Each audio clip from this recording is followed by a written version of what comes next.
Wir haben euch jetzt ein bisschen warten lassen, nicht mit Absicht, aber jetzt ist alles soweit richtig prima, dass wir loslegen können. Herzlich willkommen im Hive. Schön, dass so viele Leute da sind. Ich freue mich sehr. Und das Wetter ist gar nicht gut und trotzdem sind so viele Menschen hier, die sich dafür interessieren. Ja, das ist uns eine große Ehre. Um was wird es heute Abend gehen? Wir haben ganz, ganz viele Möglichkeiten, euch was vorzustellen. Ihr könnt Fragen stellen. Und es geht vor allen Dingen natürlich um diese Bewerbung zum nächsten Semester für das Bachelorprogramm, um den Eignungstest. Um die Hausaufgabe soll es gehen. Warum macht man das überhaupt? Aber auch, lohnt es sich, hier zu bewerben? Was macht man im Studium? Was ist da wichtig? Wir haben auch so zum Beispiel überlegt, dass es wie so einen kleinen Test gibt, den jede Person, die hier sitzt, so ein bisschen in Gedanken durchspielen kann und sagen kann, hey, ist das Studium was für mich? Ne? Also nicht nur von den Inhalten, Game Design, das könnte alles Mögliche sein, aber wir machen dieses Studium auf eine ganz besondere, bestimmte Art und das gefällt manchen Leuten sehr gut und für andere ist es wieder nicht so geeignet. Und das würden wir euch auch gerne vorstellen, dass ihr so entscheiden könnt, damit ihr gucken könnt, ob es passt und so eine Bewerbung für euch in Frage kommt bei uns. Ja, okay, also so ein bisschen gut. Könnt ihr da ja mitlesen, ne? Ist Game Design das richtige Studium für mich? Und genau, stand ja so. Ja, dann schlage ich vor, dass wir uns mal vorstellen. Thomas, fang mal an. Genau, ich bin Thomas Bremer. Ich bin Professor im Studiengang mit dem Schwerpunkt auf Systemdesign für digitale Spiele. Habe diesen Studiengang zusammen mit Susanne aufgebaut. Aktuell bin ich auch Dekan des Fachbereichs Gestaltung. Ja, das ist erstmal alles. Ja, du hast es schön kurz gehalten. Dann mache ich das auch. Mein Name ist Susanne Brantos, bin Professorin im Studiengang. Ich unterrichte in ganz vielen Modulen. Es geht im ersten Semester los mit der Grundlehrergestaltung, zweites Semester. Ich bin in den Coaching-Teams für die digitalen Spiele. Das heißt, eigentlich alles, was ihr hoffentlich euch angeschaut habt und angespielt habt oben, also und auch hier unten, habe ich mit begleitet, mit Thomas. Und das sind so meine Aufgaben hier, sagen wir mal so. Machen wir das auch mal so ganz ruhig und zurückhaltend. Wo sind wir hier? Können wir ganz kurz sagen. Ne? Wir sind im D-Hive hier, das heißt eigentlich sozusagen ein bisschen besonders. Das heißt, wir in diesem Gebäude hier finden sowohl den Platz sozusagen der Studiengang Game Design als auch der Master Game Design. Viele Forschungsprojekte sind hier. Und dann haben wir noch die Gründungsprojekte. Das heißt, das Besondere hier ist, dass alles integriert ist in ein Studio, was man, glaube ich, ganz gut sehen konnte, dass es hier sehr gemischt ist. Das ist ungewöhnlich an so einer Hochschule. Das Konzept hat größtenteils Susanne entwickelt hier. Das heißt, auch diese Räume, die Architekturen sind von ihr entwickelt. Und das bedeutet auch, dass man hier vor Ort arbeiten kann und gemeinsam an verschiedenen Projekten arbeiten kann und auch sehr in sich auf das Thema Spielbezogen sehr interdisziplinär arbeitet. Wolltest du noch was ergänzen? Gut. Also, wir wollten eigentlich klären so ein bisschen das Game Design Studium jetzt hier. Ist das was für mich? Das habe ich ja eben schon gesagt. Das ist ganz wichtig, dass ihr das abgleicht. Und vielleicht habt ihr euch schon so Fragen selber gestellt. Ja, und hier haben wir mal aufgeschrieben, was so die wichtigsten Sachen sind, aus unserer Erfahrung heraus und auch aus Gesprächen, aus ganz vielen Gesprächen mit Studierenden. Einfach auch aus dem Alltagsgeschehen, aus dem, was so einen Studienerfolg ausmacht, kann man so ein paar Sachen zusammenfassen. Und die sollte jede Person, die sich bewerben möchte, auch mal fragen, selber. Also ganz wichtig, wir gehen das mal so durch. Das ist was für Leute, die unglaublich gerne mit anderen Menschen gemeinsam arbeiten, auch künstlerisch arbeiten, konzeptionell arbeiten, auch mal gemeinsam mit mehreren Menschen so durch nicht so einfache Projektherausforderungen durchgehen. Nicht alle Projekte sind immer so schön und sonnig. Und das ist aber ganz toll, wenn man das mit anderen Menschen gemeinsam machen kann. Ja, und da muss man Lust drauf haben. Dass man das wirklich mit anderen machen möchte. Ich glaube, einer der wichtigsten Punkte, weil hier sind eben unheimlich viele Teamarbeiten. Ja, es ist ja ganz, ganz wenig Unterricht in Form vielleicht wie eine Vorlesung oder wie ein seminaristischer Unterricht. Es ist unglaublich viel praktische Projektarbeit und Studioarbeit mit immer unterbrochenen so kleinen Inputs. Ja, und also braucht man das für die Projekte. Ja. Und ja, Spiele für andere. Also Spiele nicht nur für sich selber oder nicht für sich selber machen, sondern immer daran denken, dass da auch andere Leute spielen. Und das können sehr, sehr unterschiedliche Menschen sein und die können ganz andere vielleicht Bedürfnisse haben, Vorlieben haben, als man die selber hat. Der Spaß ist aber, sich auf genau diese Spielenden einzustellen, auf deren Bedürfnisse und die auch wirklich richtig versuchen wollen zu verstehen. Also man macht das für andere Menschen. Sonst könnte man einfach Spiele spielen. Es macht ganz viel Spaß, aber Spiele machen ist was anderes. Ja. Genau, und ich glaube, Technik spielt immer eine Rolle beim Spielemachen und gerade neue Techniken spielen eine große Rolle beim Spielemachen. Das heißt, man sollte auch Lust haben, neue Sachen auszuprobieren, weil auch neue Technologien ermöglichen Dinge, Spiele zu machen, die man bisher gar nicht machen konnte. Ja, da liegt eigentlich das Potenzial. Und ich glaube, das ist auch so, was hier sozusagen die Möglichkeit ist, auch Sachen auszuprobieren, die man vielleicht jetzt ökonomisch noch nicht machen kann, aber vielleicht in 3, 4, 5 Jahren kann man diese Dinge ökonomisch produzieren. Das ist nämlich ein ganz wichtiger Faktor. Man kann sich was Tolles ausdenken, aber wenn man das nicht in die Realität umsetzen kann, dann ist es am Ende egal, was man sich ausgedacht hat. Und zu diesem Kontext gehören, dass wir uns, glaube ich, auch, dass man Lust haben sollte, was ist uns wichtig, dass man sich eben mit künstlerischen Kontexten, Kultur, auch wissenschaftlichen Fragestellungen interessiert, weil darüber bekommt man auch neue Ideen, neue Einflüsse, auch noch ein besseres Verständnis dafür, dass all das spielt, glaube ich, hier eine große Rolle. Und weil all das nicht einfach ist, braucht man, glaube ich, auch eine sehr große Frustrationstoleranz. Ja, das Machen von Spielen ist eben was ganz anderes als Spiele spielen. Ja, und es wird ja immer so gesagt, ich glaube, das steht auch auf unserer Homepage, da steht auch drauf, ja, Spiele sind Kunst oder künstlerische Produkte, aber die sind es nicht einfach so automatisch. Man muss ganz viel dafür arbeiten. Wenn das wirklich künstlerisch sein soll, dann gehört eine tiefe Auseinandersetzung damit, mit inhaltlichen Fragen, mit ästhetischen Komponenten. Das ist eine Einbettung auch in einen moralischen Kontext. Und da ist ganz, ganz viel Arbeit nötig, auch im Bereich der Videospiele. Und wir suchen Leute, die Lust haben, sich damit zu beschäftigen, weil es sehr viel Verantwortung beinhaltet, wenn man Game Designerin ist. Weil alle Inhalte, alles, was eingewoben wird in die Spiele, wird ja von den Spielenden wieder aus den Spielen herausgelesen. Also braucht es Leute, die ganz hohe Verantwortung, also sich dessen bewusst sind und bereit sind, sich damit zu beschäftigen, mit ihrer Rolle auch, die sie da haben. Ja, und dann suchen wir Leute, die gar keine, nicht... Hallo, was machst du? Okay. Ich muss es noch sehen, sonst weiß ich gar nicht, was ich sagen soll. Okay. Ich brauche das. Das ist mein Spickzettel, Thomas, den kannst du nicht einfach wegmachen. Also wir brauchen Leute, die wirklich Probleme lösen möchten, weil es werden in der Produktion sehr, sehr viele Probleme auftauchen. Also suchen wir Leute, die viel Zeit investieren, auch Details. Ja, okay.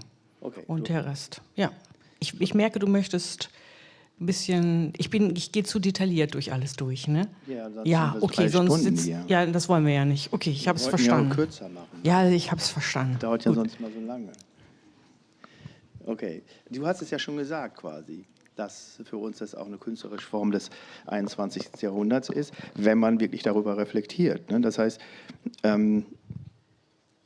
aus unserer Position sind Spiele auf eine Art und Weise immer politisch. Es gibt so Game Designer, die sagen, Spiele haben nichts mit Politik zu tun, aber Spiele sind Algorithmen und Systeme, die uns als Menschen manipulieren und beeinflussen. Und damit ist jedes Spiel erstmal auch ein gesellschaftlich einflussreiches Spiel. Und es geht auch darum, diese Dinge hier zu hinterfragen. Man kann mit Spielen fürchterliche Dinge machen. Man kann Abhängigkeiten erzeugen. Man kann Sucht produzieren. wenn man das will und wenn man weiß, wie das geht. Und für uns gehört zum Spielemachen eben dazu, diese Verantwortung zu lernen und auch diese ethischen Aspekte zu beachten. Darum machen wir das hier. Ja, also darum drehen sich auch ganz viele Diskussionen in der Situation. Was man am Ende dann selber macht, das entscheidet ihr immer selber. Auch das gehört dazu, dass wir hier keine vorgefertigte Position dazu haben, sondern es geht darum zu erkennen, dass es ein einflussreiches Medium ist, es ist ja mehr als ein Medium. Ja? Es ist ja etwas, was in uns sozusagen drinsteckt, was wir eben machen und wo wir darüber eigentlich lernen. Wir lernen eigentlich durchs Spielen die ganze Zeit, ohne das zu wissen. Und sich damit auseinandersetzen, ist ganz wichtig hier. Soll ich weiter? Ja, und das geht ja nur durch Diskurs. Ne? Das geht nicht, indem sich Leute vorne hinstellen und sagen, du musst das so und so machen. Das kann man nur in Gesprächen und Auseinandersetzungen, und da kann man die Nuancen sehen, bestimmen und verändern, und die sind dynamisch. Ja, ganz wichtig, auch für eure Überlegungen. Spiele sind Thema in allen Modulen. Ich glaube, mit ganz wenigen Ausnahmen. Mir fällt sogar im Moment gar keine ein. Keine Ausnahme. So, und das ist wichtig. Das ist also ein Studium, wo Spiele nicht so nebenbei irgendwie noch mit behandelt werden, sondern das ist Kernpunkt oder sozusagen zentraler Punkt des Kompetenzerwerbs. So, und seid euch, ne? Also da müsst ihr euch darüber im Klaren sein. Das heißt aber nicht, dass man nicht mit diesen Kompetenzen, die ihr hier bekommt, nicht auch in anderen Bereichen arbeiten kann. Wahrscheinlich sogar sehr gut. Und weil vieles hat eine ganz hohe Transferleistung, ganz tolle Möglichkeiten, in anderen Bereichen eingesetzt zu werden von diesen Kompetenzen. Also heißt das nicht, dass ihr automatisch, wenn ihr Game Design studiert habt, in der Spieleindustrie arbeiten müsst oder euch ausgründet, was ja viele Studierende machen hier, sondern man kann auch in anderen Bereichen sehr gut mit diesen Kompetenzen arbeiten. Ja, und das bedeutet aber, Studierende machen mindestens 5 Spiele, also wahrscheinlich 5 digitale Spiele innerhalb des Studiums. Mindestens. Und einige machen noch mehr. Ja, und ja, da muss man eine gewisse Zeit investieren. Genau, und im Grunde genommen gibt es jetzt irgendwie keinen Vorzug auf eine bestimmte Art und Genre von Spielen. Und mich haben, glaube ich, schon zig Journalisten gefragt, was ist denn ihr Lieblingsspiel? Ich habe keine Lieblingsspiele, das interessiert mich gar nicht. Mich interessiert es, was gehört dazu, Spiele zu machen. Das ist eine ganz andere Perspektive. Und in diesem Sinne ist es etwas, was wir uns auch wünschen, sozusagen vielfältige Perspektiven auf das Spielemachen. Das heißt, Diversität in vielfältiger Weise, sozusagen in Ansichten, wie ich etwas sehe. Ich habe eben schon gesagt, dass Spiele einen hohen Einflussfaktor sozusagen auf diese Gesellschaft haben. Und in diesem Sinne geht es einmal darum, dass auch es um viel mehr Repräsentanz darum gehen muss, innerhalb von Spielen, unterschiedlichster Art und Weise, dass wir aber auch in unserem Diskurs, die verschiedensten Diskurse, versuchen in einer, ich sage es einfach mal, humanistischen Art und Weise auszutauschen. In der heutigen Gesellschaft sind wir sehr polarisierend an vielen Punkten und vergessen den Diskurs, der keine eindeutigen Antworten hat. Ja, durch die digitalen Systeme ist vieles hinausgerutscht in Ja und Nein, richtig und falsch. Die Welt, aber die analoge Welt ist nicht so. Die ist viel vielfältiger.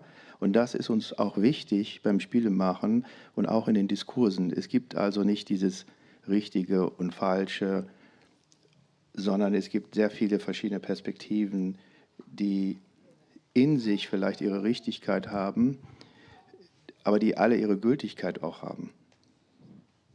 Also ihr habt ja bestimmt oben geguckt, habt die Spiele gesehen, habt so geguckt, wie die Atmosphäre ist. Und hier entstehen wirklich unglaublich tolle Produkte. Und vielleicht ist eins dieser Geheimnisse, es gibt ja viele Leute, die sagen dann, wie kann das sein, dass das hier passiert? Warum, wo ist da der Trick an der Sache? Und vielleicht ist das Geheimnis, ist vielleicht die Vielfalt der Teams.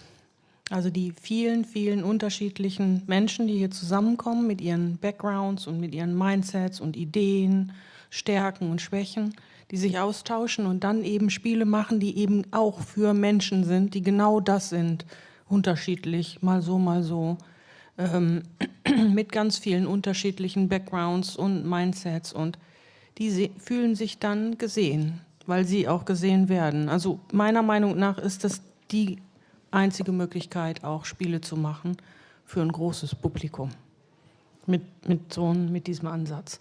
Okay, also das ist wichtig, das ist uns sehr, sehr wichtig. So, was gibt es noch? Ja, es gibt wunderschöne Räume hier. Ihr habt sie hoffentlich schon gesehen.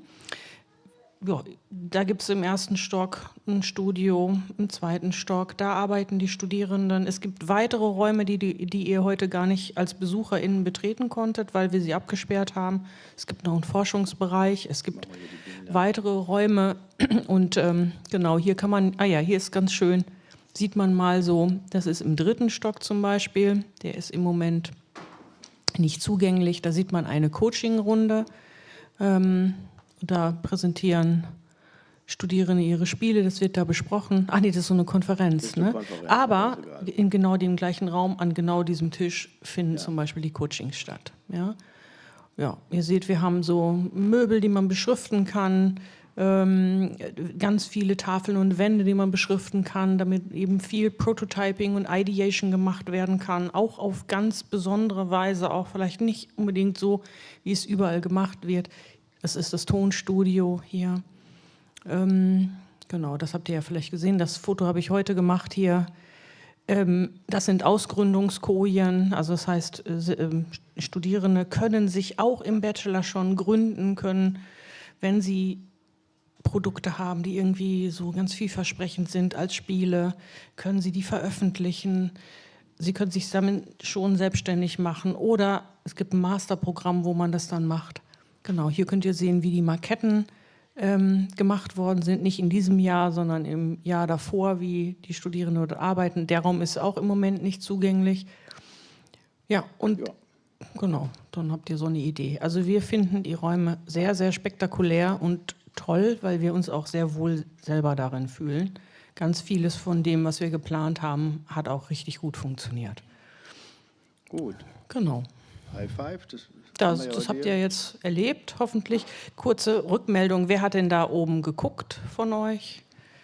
Alle, ne? Sehr gut, super. Morgen ist ja auch nochmal geöffnet, da können auch nochmal Leute kommen und gucken.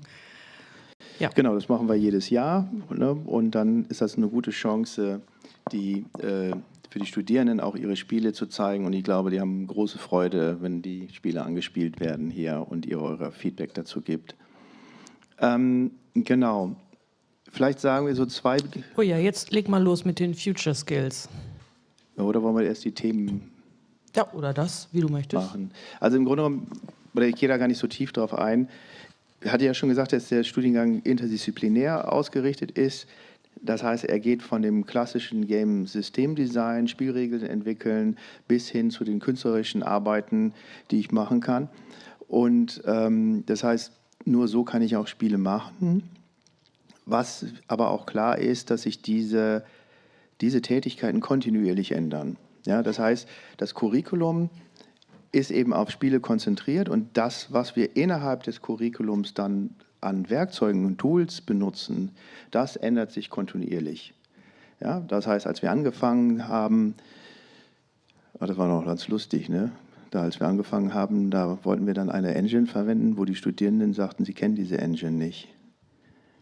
Oder sie haben kurz mal so überlegt, haben gesagt, nein, damit möchten wir nicht arbeiten. Das wird nichts. Diese Engine hat keine Zukunft. 2010 war das. Und diese Engine hieß Unity. Und wir haben gesagt, doch, wir denken, es wäre ganz gut, wenn ihr damit arbeiten würdet. Ja, das ist manchmal so, da gibt es so... Genau. Das heißt, wir beschäftigen uns ganz viel damit, mit den Skills. In dem Sinne gehen wir vielleicht doch mal auf Future Skills dann auch ein.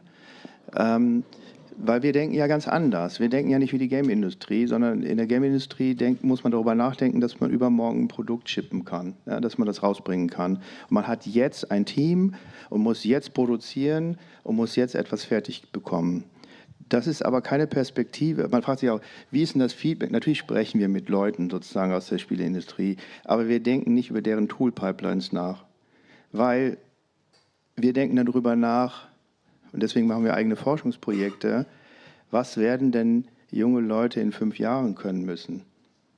Weil wenn man hier jetzt 2026 im Oktober das Studium beginnt und man macht auch noch einen Master, dann ist man 2031 mit seinem Studium fertig. Und dann ist das eine ganz andere Welt als 2026. Und deswegen beschäftigen wir uns ganz viel mit diesen Themen. Also das heißt, wir denken viel darüber nach, Future Skills, also was ist eigentlich sozusagen was? Und es gehört auch zum Studium Transformation. Und diese Spieleindustrie ist selber eigentlich eine Industrie, die viele Transformationen hatte. Ja? Die erste Spieleindustrie bestand daraus, dass ich Platinen gelötet habe. Das waren die Arcade-Automaten, die wurden noch gelötet. Thomas, du willst ja jetzt nicht so ausholen, so ganz weit. Ne? Okay, dann mach Weil du mal. Eben durfte ich nicht was so, wird sich ändern? Eben durfte ich nicht so lange was dazu sagen. Deswegen, mach dass du du es jetzt mal auch, kurz. Also, es ist viel im Umbruch. Und ich glaube, es geht darum, wir suchen Leute, die Lust haben, diesen Umbruch zu verstehen, sich damit zu beschäftigen und den mitzugestalten. Indem sie ganz viele Kompetenzen erwerben, indem sie ganz aufgeschlossen sind und experimentierfreudig. Und dass sie aber auch sehr viel kritisch denken können und nicht einfach Dinge per se ablehnen, aber auch Werte haben und zu sagen, nee, das möchte ich nicht machen, aber das wäre okay. Und wenn wir es so machen, dann wäre es verantwortungsbewusst. Und das machen wir aber wieder nicht. Und solche Leute suchen wir, die Lust haben, jetzt ganz aufmerksam, mit einem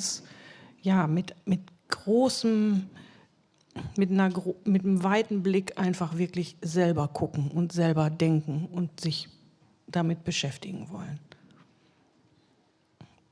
Ja. Genau, also gut. Was sich ändert, genau. Ne?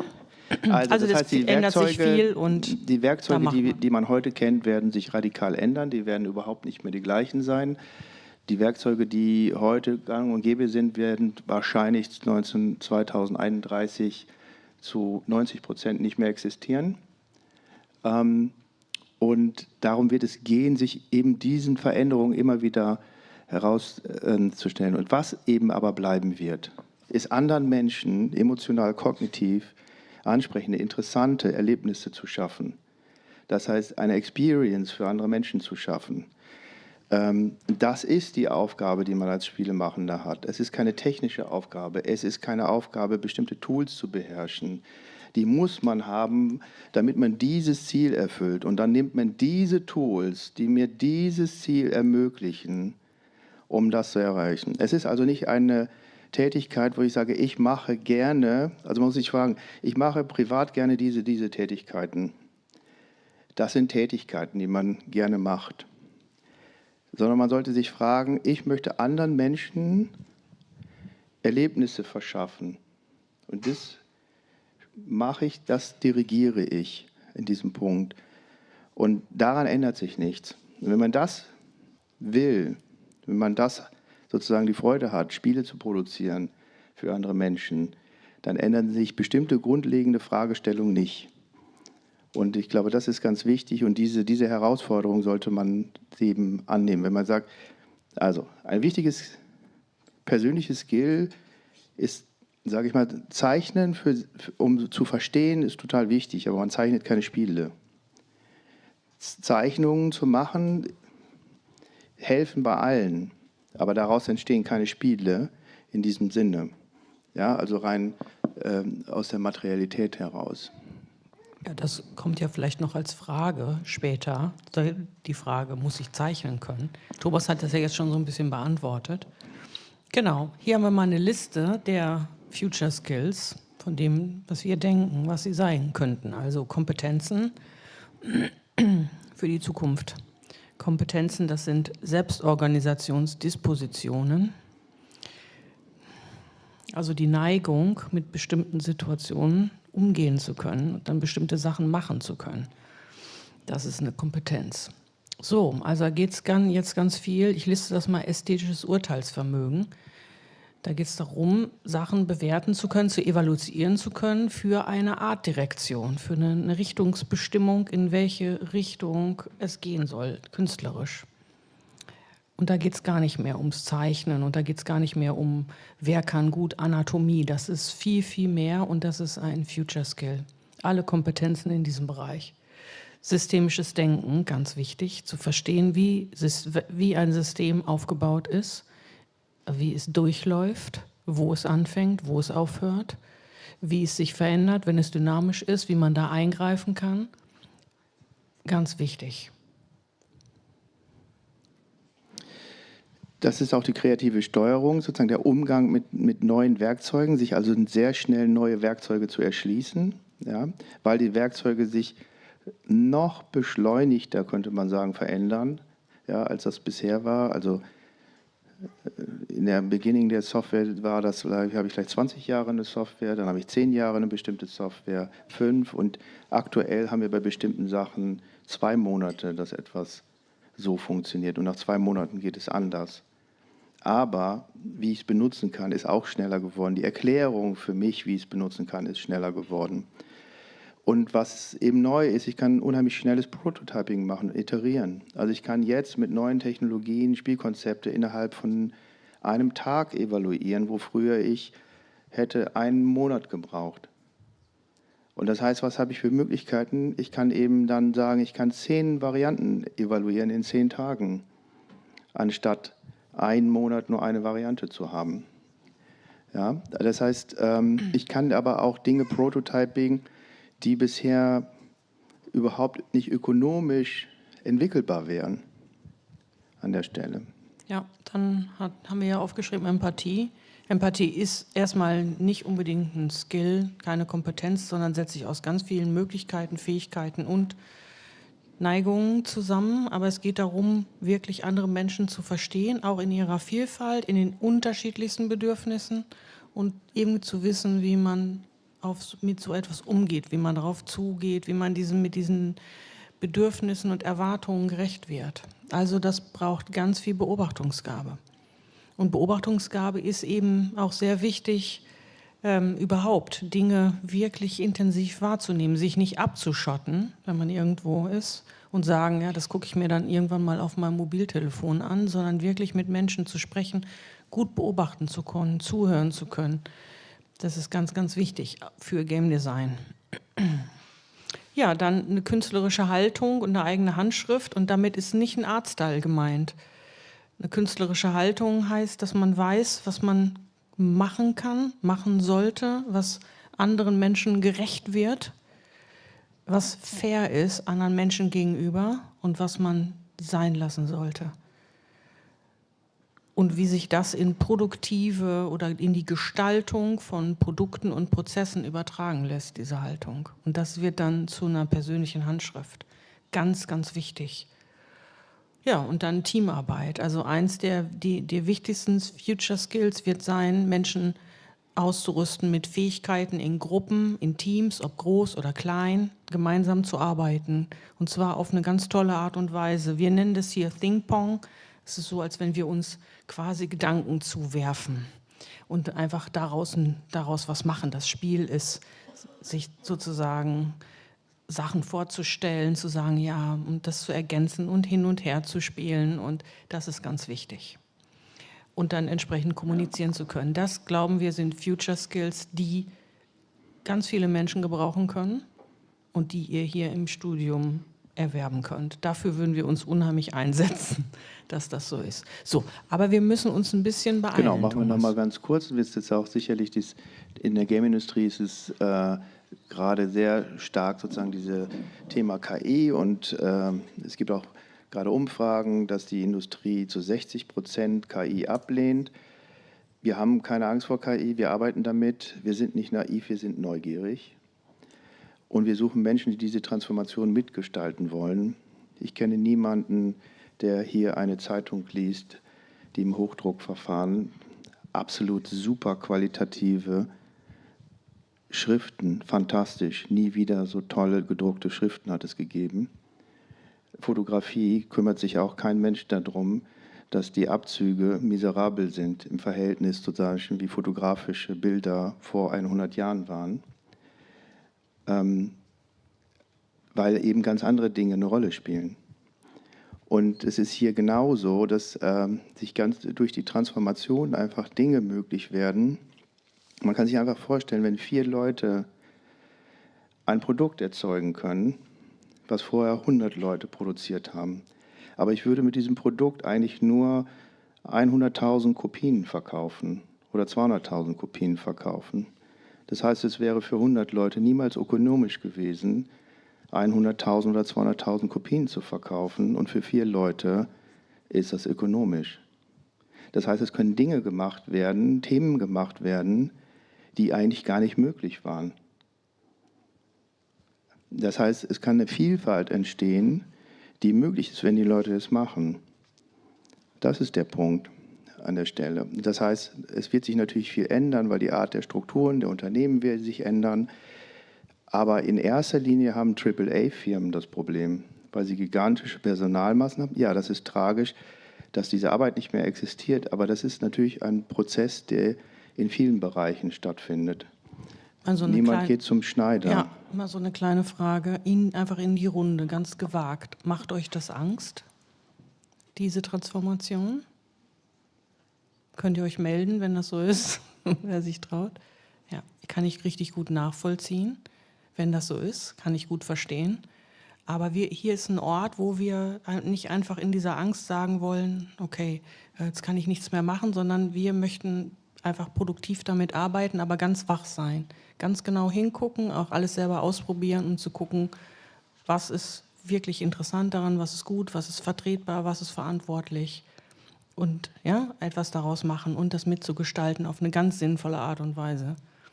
Ja, okay. Neues Thema. Jetzt war jetzt ganz ernst in den letzten Minuten hier, habe ich schon gemerkt. Jetzt geht es aber, glaube ich, hoffentlich etwas schwungvoller weiter. So, hier im Hive werden jedes Jahr so 30 bis 40 Spiele produziert. In 2 Semestern. Von ganz vielen Studierenden. Das ist absolut sensationell. 20 bis 40 Games. Und ein paar habt ihr da oben gesehen. Und einige sind gar nicht ausgestellt, weil wir das gar nicht mehr schaffen, weil die sind dann im Sommer gezeigt worden und so weiter. Das ist schon sehr, sehr beeindruckend. Ja, und die werden in Teams gemacht, sie werden vermarktet und das Besondere daran ist, alle Studierenden, wir schenken ihnen sozusagen die Möglichkeit, damit erfolgreich zu werden, indem wir auf unsere Mitleistungs- oder mit-Team, wir sind letztendlich mit in einem Team drin, weil wir sind Coaches und es gibt noch Mitarbeitende, die sind auch Coaches. Und wir schenken sozusagen den Teams trotzdem die Möglichkeit, die Sachen zu veröffentlichen und zu vermarkten, ohne dass wir auch an den möglicherweise Riesenerlösen beteiligt sind. Ein großes Geschenk. Und ich mag das aber sehr gerne. Ich freue mich auch unheimlich, wenn Teams erfolgreich werden. Ja, und die Möglichkeit, die besteht hier einfach. Und 5 Teams sind in den Startlöchern. Willst du die kurz vorstellen, Thomas? Die sind da oben, die kann man Die sind da finden. oben, genau. Vielleicht habt ihr die entdeckt. Okay. Ja, weißt du, da brauchen wir jetzt zu lange. Okay, Und außerdem alles haben ein klar. paar, glaube ich, auch bei Twitch gestreamt und so weiter. Okay. Da kann man einfach hochgehen. Okay, So. gut. Ja, Ja, ich sag noch so, ich mache so eine Nein, Überleitung, nein. Thomas, jetzt kannst du dir vorstellen. Nein, Genau, mach ich die haben nicht. auch ganz so viele Preise, das Gut. findet man auf der Webseite und ich glaube, das ist nicht aktuell. Da sind noch mehr Preise, als da aktualisiert ist. Okay. Also gut, So. also hier gibt es Ich kann hier alles aktualisieren. Okay, hier gibt es eine sogenannte Entrepreneurship Education, das heißt, das geht eigentlich im ersten Semester los und ich glaube, das ist durch das Gebäude bedingt und das ist auch wirklich geplant. Also ich habe mir Gedanken gemacht, wie ich die Studierenden irgendwie mit ganz vielen kleinen Tricks irgendwie auch zusammenbringen kann, dass sie sich immer begegnen müssen, dass man, wenn man im ersten Semester studiert, man eine Möglichkeit hat, höhere Semester kennenzulernen, denen über die Schulter zu gucken, dass Master und Bachelor, dass sie gemeinsam in Räumen sind, dass es hier zum Beispiel so einen Raum gibt, das heißt der Agora Marktplatz, da können sich alle treffen, da gibt es eine Bar, da kann man eine gemeinsame Mittagspause machen, da kommt man mit den Leuten ins Gespräch. Da hinten in dem Raum, wo die Erst- und Zweitsemester sitzen, Da habe ich in dem ganz hinteren Bereich habe ich eine Bibliothek eingebaut, in der Hoffnung, dass dann mal Leute aus den Studios einfach mal so da durchgehen, weil sie sich ein Buch holen wollen, um auf dem Weg zu diesem Buch neue Leute kennenlernen. Das sind so kleine Tricks, die man in so einem Gebäude machen kann, um Leute zusammenzubringen und noch vieles, vieles mehr. Ja, aber Entrepreneurship Education ist eben auch dazu gehört, Ideen zu vermitteln, was es eigentlich heißt, selbstständig zu arbeiten, selbstständig zu denken, wo da die Verantwortungen sind, wo der Spaß an der Sache ist, wo es auch mal gefährlich wird oder kritisch wird. Ja, und überhaupt eine ganz grundsätzliche Idee von Proportion, was bringt was ist auch für andere Menschen interessant, wie kann man Geld verdienen mit bestimmten Dingen, wie funktioniert es eher nicht und was ist eigentlich alles dazu nötig, um damit erfolgreich zu werden und noch vieles mehr. Und das versuchen wir hier ab dem ersten Semester zu machen, anzuregen und dann über die Semester weiter zu unterstützen. Ich glaube, für die das interessiert. Genau, für die es interessiert, aber auch sozusagen dieses Mindset ist ja auch sehr nützlich, wenn ich in einem Unternehmen lande. Ja, es gibt ja innerhalb von Unternehmen auch Entrepreneurs, also die innerhalb eines Unternehmens, wieder Teile eines Unternehmens, irgendwie selbstständig quasi Probleme bearbeiten, Projekte initiieren und das ist auch ganz wichtig. Ne? Okay. Ja, es gibt, das kann man nicht lesen, oder? Nö. Das, könnt ihr das lesen da hinten? Nee, das ist, nee, ne? Es steht auf der Webseite. Also das ist jetzt mal so ein Beispiel für, wie man es nicht machen sollte, finde ich. Und das ist noch von 2025. Dieser Betrag ändert sich immer wegen der BVG. Weil dieser Betrag... Die BVG ist schuld. Ja, natürlich. Und die Studierenden und die BVG sind schuld, dass es so teuer ist. Also im Semester ist nicht teuer, aber ihr seht, hier steht Semesterticket. Und diesen Betrag, den man bezahlen muss, der inkludiert ein Ticket für den VBB, also Berlin-Brandenburg sozusagen. Und ich glaube, jetzt ist das irgendwie mit Deutschland-Ticket. Das sind so die Fragen, die ihr mir nicht stellen dürft. Ich glaube, wir sind da nicht ganz up-to-date. Auf jeden Fall, es gibt keine... Moment, Thomas. Ja. Wir müssen jetzt das nicht genau keine wissen. Gebühren für das Studium. Das sind Genau. alles Gebühren für andere. Richtig. Für Essen im Studierendenwerk, für den AStA und eine Verwaltungsgebühr. 50 €. So, machen wir weiter. Für ein Semester. Aber darauf wollten wir hinaus. Ja. Studium ist umsonst. Das ist in Deutschland ja häufig so. Was man vergisst, so ein Studium ist teuer. Dafür zahlen alle Steuerzahler für das Studium. Also das wird ja hier bezahlt. Und das heißt an sich, würde man das privat bezahlen, wäre das unfassbar teuer. Ja, teurer als Schulen, die sich in Deutschland Privatuniversitäten nennen. Verbrauchsmaterial muss man aber selbst zahlen. Also was ist Verbrauchsmaterialien? Alles, was ich so brauche im Alltag, meine Stifte, meine Dings, bestimmte Bücher, Projekthefte, Booklets, Speichermedien, die Maquette, das Material dafür. Irgendwann ist es sinnvoll, einen eigenen Rechner zu haben. Das muss man berücksichtigen. Es gibt hier zum Beispiel so Lernjournale, die muss man kaufen. Also alle Materialien, alles, was Thomas jetzt gelistet hat. Also alles, was ihr verbraucht und was eure eigenen persönlichen, privaten Sachen sind und auch in eurem Besitz bleiben, das müsst ihr bezahlen. Ja, ist eben so. Und dann werden so Booklets gedruckt von den Spielen. Auf diese Weise lernt ihr, die stellen wir jetzt nicht aus, weil die danach immer so richtig zerfleddert werden, weil ihr euch die alle angucken würdet. Aber damit lernt ihr, wie ihr ganz tolle Pitch-Dokumente machen könnt und überhaupt es gehört mit zu dem, wie man ein Produkt präsentiert, anderen Leuten vorstellt und damit verbunden gibt es ganz viel Professionalität. Es kostet Geld, das ist so. Und ja, also das wird aber hier erwartet von euch, dass ihr das in eben diesem entsprechenden Rahmen auch tatsächlich bereit seid zu investieren. Und dafür bekommt ihr eben ganz viele andere Möglichkeiten hier. Okay. Gut. Ich glaube, das hattest du ja ein bisschen schon mal angesprochen am Anfang, ne, mit dem Studium der Zukunft, Kompetenzen überall gefragt sind.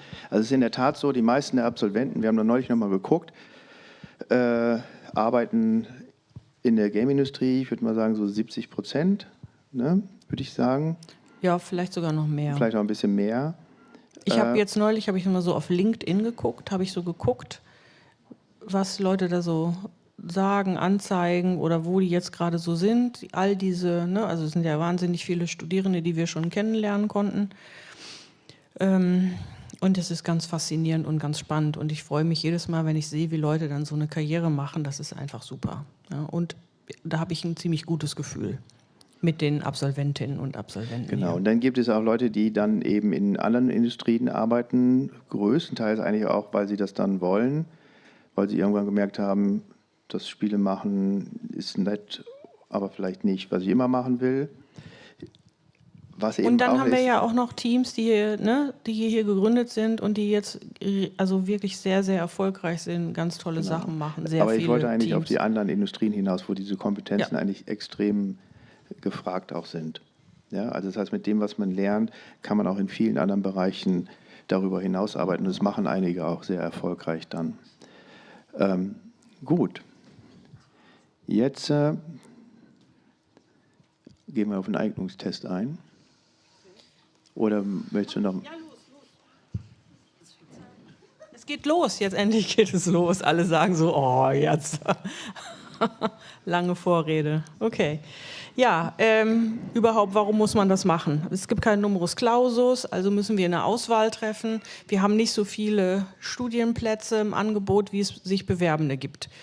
Und die Zahl liegt immer so ungefähr um die 300 BewerberInnen im Jahr. Oder Die was abgeben, nicht anmelden. genau. Manche ja? zählen auch die Anmeldung. So, und genau, wir haben 40 Plätze immer zum Wintersemester. Ja, und vielleicht liegen wir immer so ein bisschen, wir nehmen immer vielleicht ein paar mehr Studierenden als diese 40, aber so müsst ihr euch das vorstellen, rechnet mit dieser Zahl.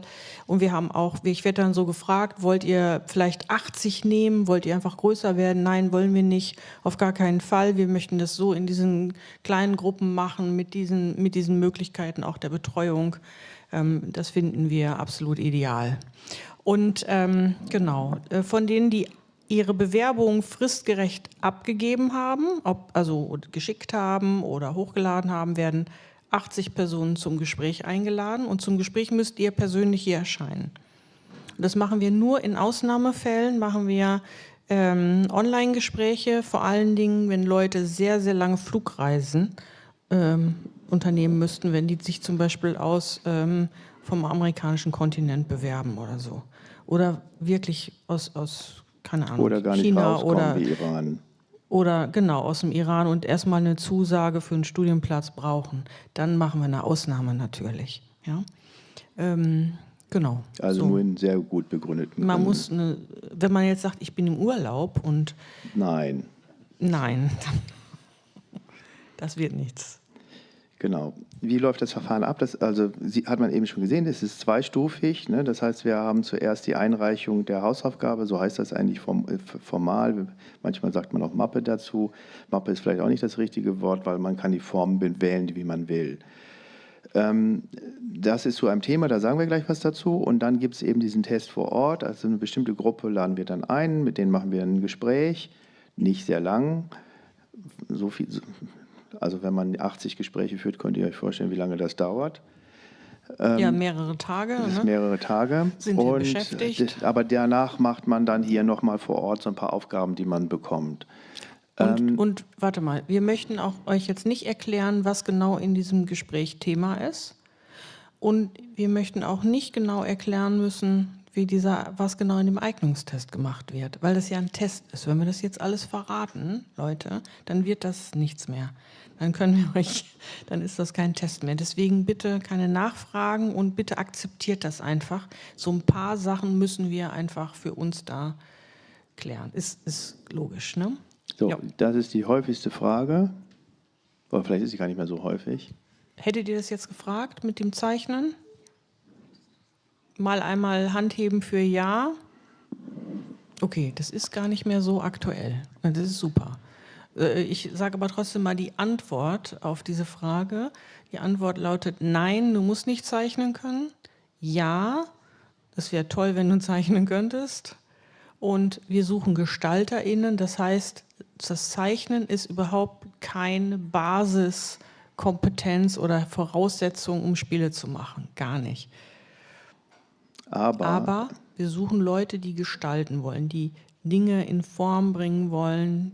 Das ist wichtig. Und das muss aber nicht durchs Zeichnen passieren, sondern da sind noch ganz viele andere Sachen, ganz viele andere Faktoren gehören dazu. Aber Zeichnen hilft. Zeichnen hilft beim Denken, beim Kommunizieren, beim Konzentrieren, ich weiß nicht. Auch für die Wahrnehmung einfach zum Sehen. Ganz viele tolle Benefits. Dann gibt es noch die Frage, ist das eine tolle Idee, die ich habe? Oder haben wir so die Antwort, es gesucht werden 1001 Ideen. Eigentlich suchen wir auch nicht 1001 Ideen. Da steht auch, Ideen sind Lösungsvorschläge, das sind sie in der Tat. Gelöst werden sollen Probleme. Also eine Idee ist erst der Anfang. Der Anfang, mit irgendwas kann man anfangen. Am Ende zählt die Experience, die ich eigentlich gemacht habe für jemand anders. Das wird man in Eignungstests nicht unbedingt schaffen. Vielleicht manche, weil sie ein Boardgame machen oder ein anderes Game. Sondern es geht darum zu zeigen, wie kann eigentlich dann ein komplettes Produkt, ein komplettes Spiel besteht aus ganz vielen Faktoren, ganz vielen Ideen, ganz vielen Iteratoren. Und das hat nichts damit zu tun, oh, ich habe jetzt eine tolle Idee für ein Spiel. Die ist mehr oder weniger wertlos. Vielleicht ist das ja auch das Erschreckende an KI, weil so Claude kann einen 10.000 Ideen ausspucken. Aber was macht das für Dings? Also diese Frage, die kommt ja ganz oft. Wir machen ja auch 2 Mappenberatungstermine. Vielleicht habt ihr das schon gefunden, ne, dass ihr das wisst als Idee. Und dann kommen auch immer viele Leute, die trauen sich dann vor Publikum ihre Sachen vorzustellen. Und die sagen dann manchmal, wie findet ihr denn meine Idee? Die Idee so als Ganzes. Ich habe die Idee, das ist ein Spiel, da geht es um das und das und das. Und das ist erstmal gar nichts. Das wird also interessant für uns ist, wie viele Probleme wurden entdeckt von der Person und sie hat Lösungen für diese Probleme gefunden. Also Lösungen für Gestaltungsprobleme. Und das gucken wir uns an. Und da ist es interessant. Ja, weil man könnte auch aus einer ganz dummen Idee, einer ganz blöden Spielidee vielleicht noch was ganz Tolles machen. Und man könnte aus einer scheinbar erstmal richtig spannenden Idee was ganz Ungünstiges machen, weil eben so viele andere Sachen nicht bearbeitet worden sind. Okay, das ist dein Thema, Schneckenhaus. Das haben wir einfach immer, ne? Das belassen wir auch, weil es eigentlich ein schönes Beispiel ist, wenn man es dann versteht. Also das Thema, was wir gleich vorstellen werden, zu jedem Thema gibt es interessanterweise ein Schneckenhaus. Was ist das Schneckenhaus? Das ist sozusagen das erste Thema, was wir hatten, das war Abandoned House, verlassenes Haus.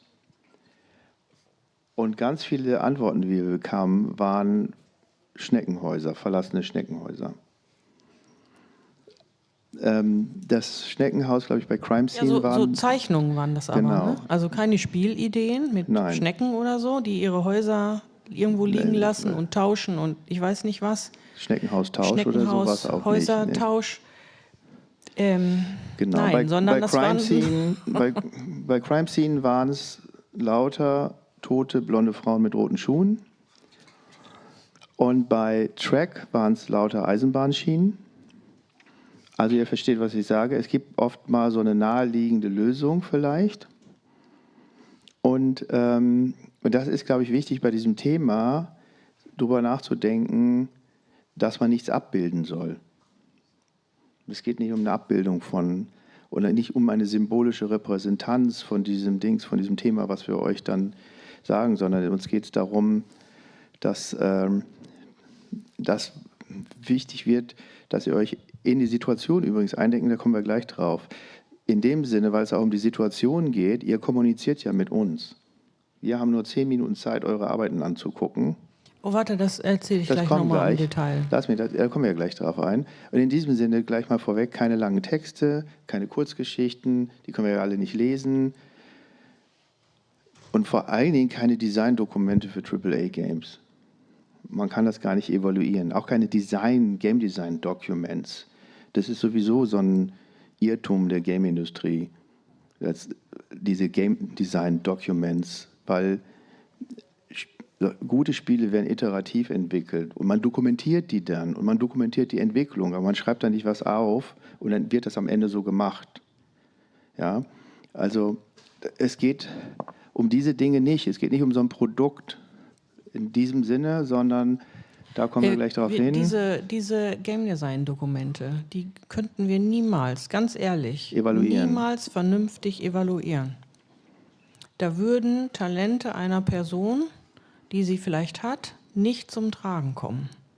Und andere Sachen, die wir da sehen könnten, was man irgendwie vielleicht sogar beeindruckend finden könnte, ist vielleicht gar nicht da. Also wollen wir das nicht sehen. Wir versuchen, euch auf eine andere Art und Weise kennenzulernen. Und die Hausaufgabe ist ja eure Möglichkeit, mit uns zu kommunizieren. Ihr schickt uns etwas und wir gucken, ob das hier passt. Und das heißt, ihr stellt euch vor bei uns, was euch interessiert, was ihr gerne machen möchtet, was ihr schon wisst, was ihr schon könnt. Und das interessiert uns. Und deswegen wünschen wir uns ganz viele unterschiedliche Bewerbungen und nicht eine Bewerbung nach einem einheitlichen Schema. Das ist auch der Grund, warum wir niemals Bewerbungen veröffentlichen. Weil dann würden wir nur noch solche Bewerbungen bekommen. Jede Person würde sich die im Netz angucken und würde sagen, ja, genau so mache ich das auch. Das wollen die haben. Und genau das wollen wir nicht haben. Wir wollen von jeder Person eine individuelle, persönliche Vorstellung haben. Und ja. Genau, und deswegen auch hier nochmal sozusagen für jede Hausaufgabe, das kommunizieren wir. Klar haben wir 10 Minuten Zeit, die uns anzugucken. Das klingt jetzt in dem Sinne kurz und das klingt dann vielleicht einfach, muss ja nicht so viel machen, weil die nur 10 Minuten haben. Nein, es ist viel schwieriger natürlich, weil ich darüber nachdenken muss, dass ich etwas machen muss, was Leute in 10 Minuten nachvollziehen können. Was eine Nachvollziehbarkeit in 10 Minuten hat, ist ein besonderer Skill sogar, das gut machen zu können. Das ist nicht leicht da, das ist schwieriger. Brettspiele werden getestet, damit man sehen kann, ob die auch, wenn jemand sich die Mühe macht, ein Brettspiel zu machen oder auch ein digitales Spiel machen, gibt es auch, dann werden die getestet und von Mitarbeitenden, Studierenden unterschiedlich zusammengesetzt. Und dann haben die das getestet haben, vor der Kommission wieder 10 Minuten Zeit, uns das vorzustellen, plus der Dokumentation, die wir angucken. Ne? Ja, und also das ist so die Kalkulation. Jede Hausaufgabe 10 Minuten. Es gibt Hausaufgaben, die gucken wir gar nicht 10 Minuten an. Die machen wir auf, finden die total super und dann freuen wir uns alle und dann wird die sozusagen einsortiert und da liegt die Arbeit dann, weil diese Person ist dann wahrscheinlich in so einem Stapel gelandet, wo wir sagen sofort, also die ist eingeladen in dem Augenblick und die Mappe wird wahrscheinlich gar nicht nochmal angeschaut. Ansonsten wird jede Arbeit eventuell mehrfach betrachtet und natürlich gibt es Hausaufgaben, die auch länger betrachtet und besprochen werden als 10 Minuten. Naja, das ist ein Fakt. Und ich sage mal, sollte dann tatsächlich ein Karoblatt Papier mit einer Strichzeichnung dabei sein, dann schauen wir natürlich auch nicht 10 Minuten dahin. Sowas kommt auch mal vor, selten. Ich kann ja auch gleich nochmal wirklich, selten, aber es kommt vor.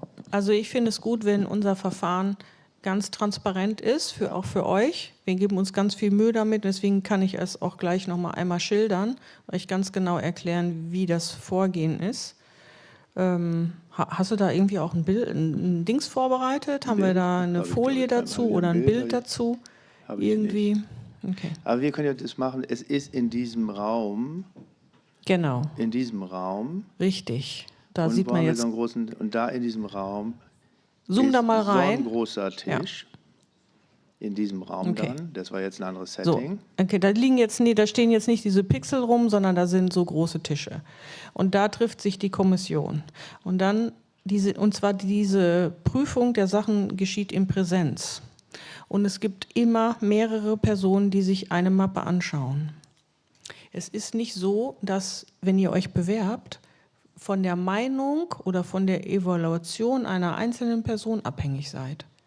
Es ist immer eine Gruppe von Personen, die das anschauen und die gemeinsam eine Wertung vornehmen.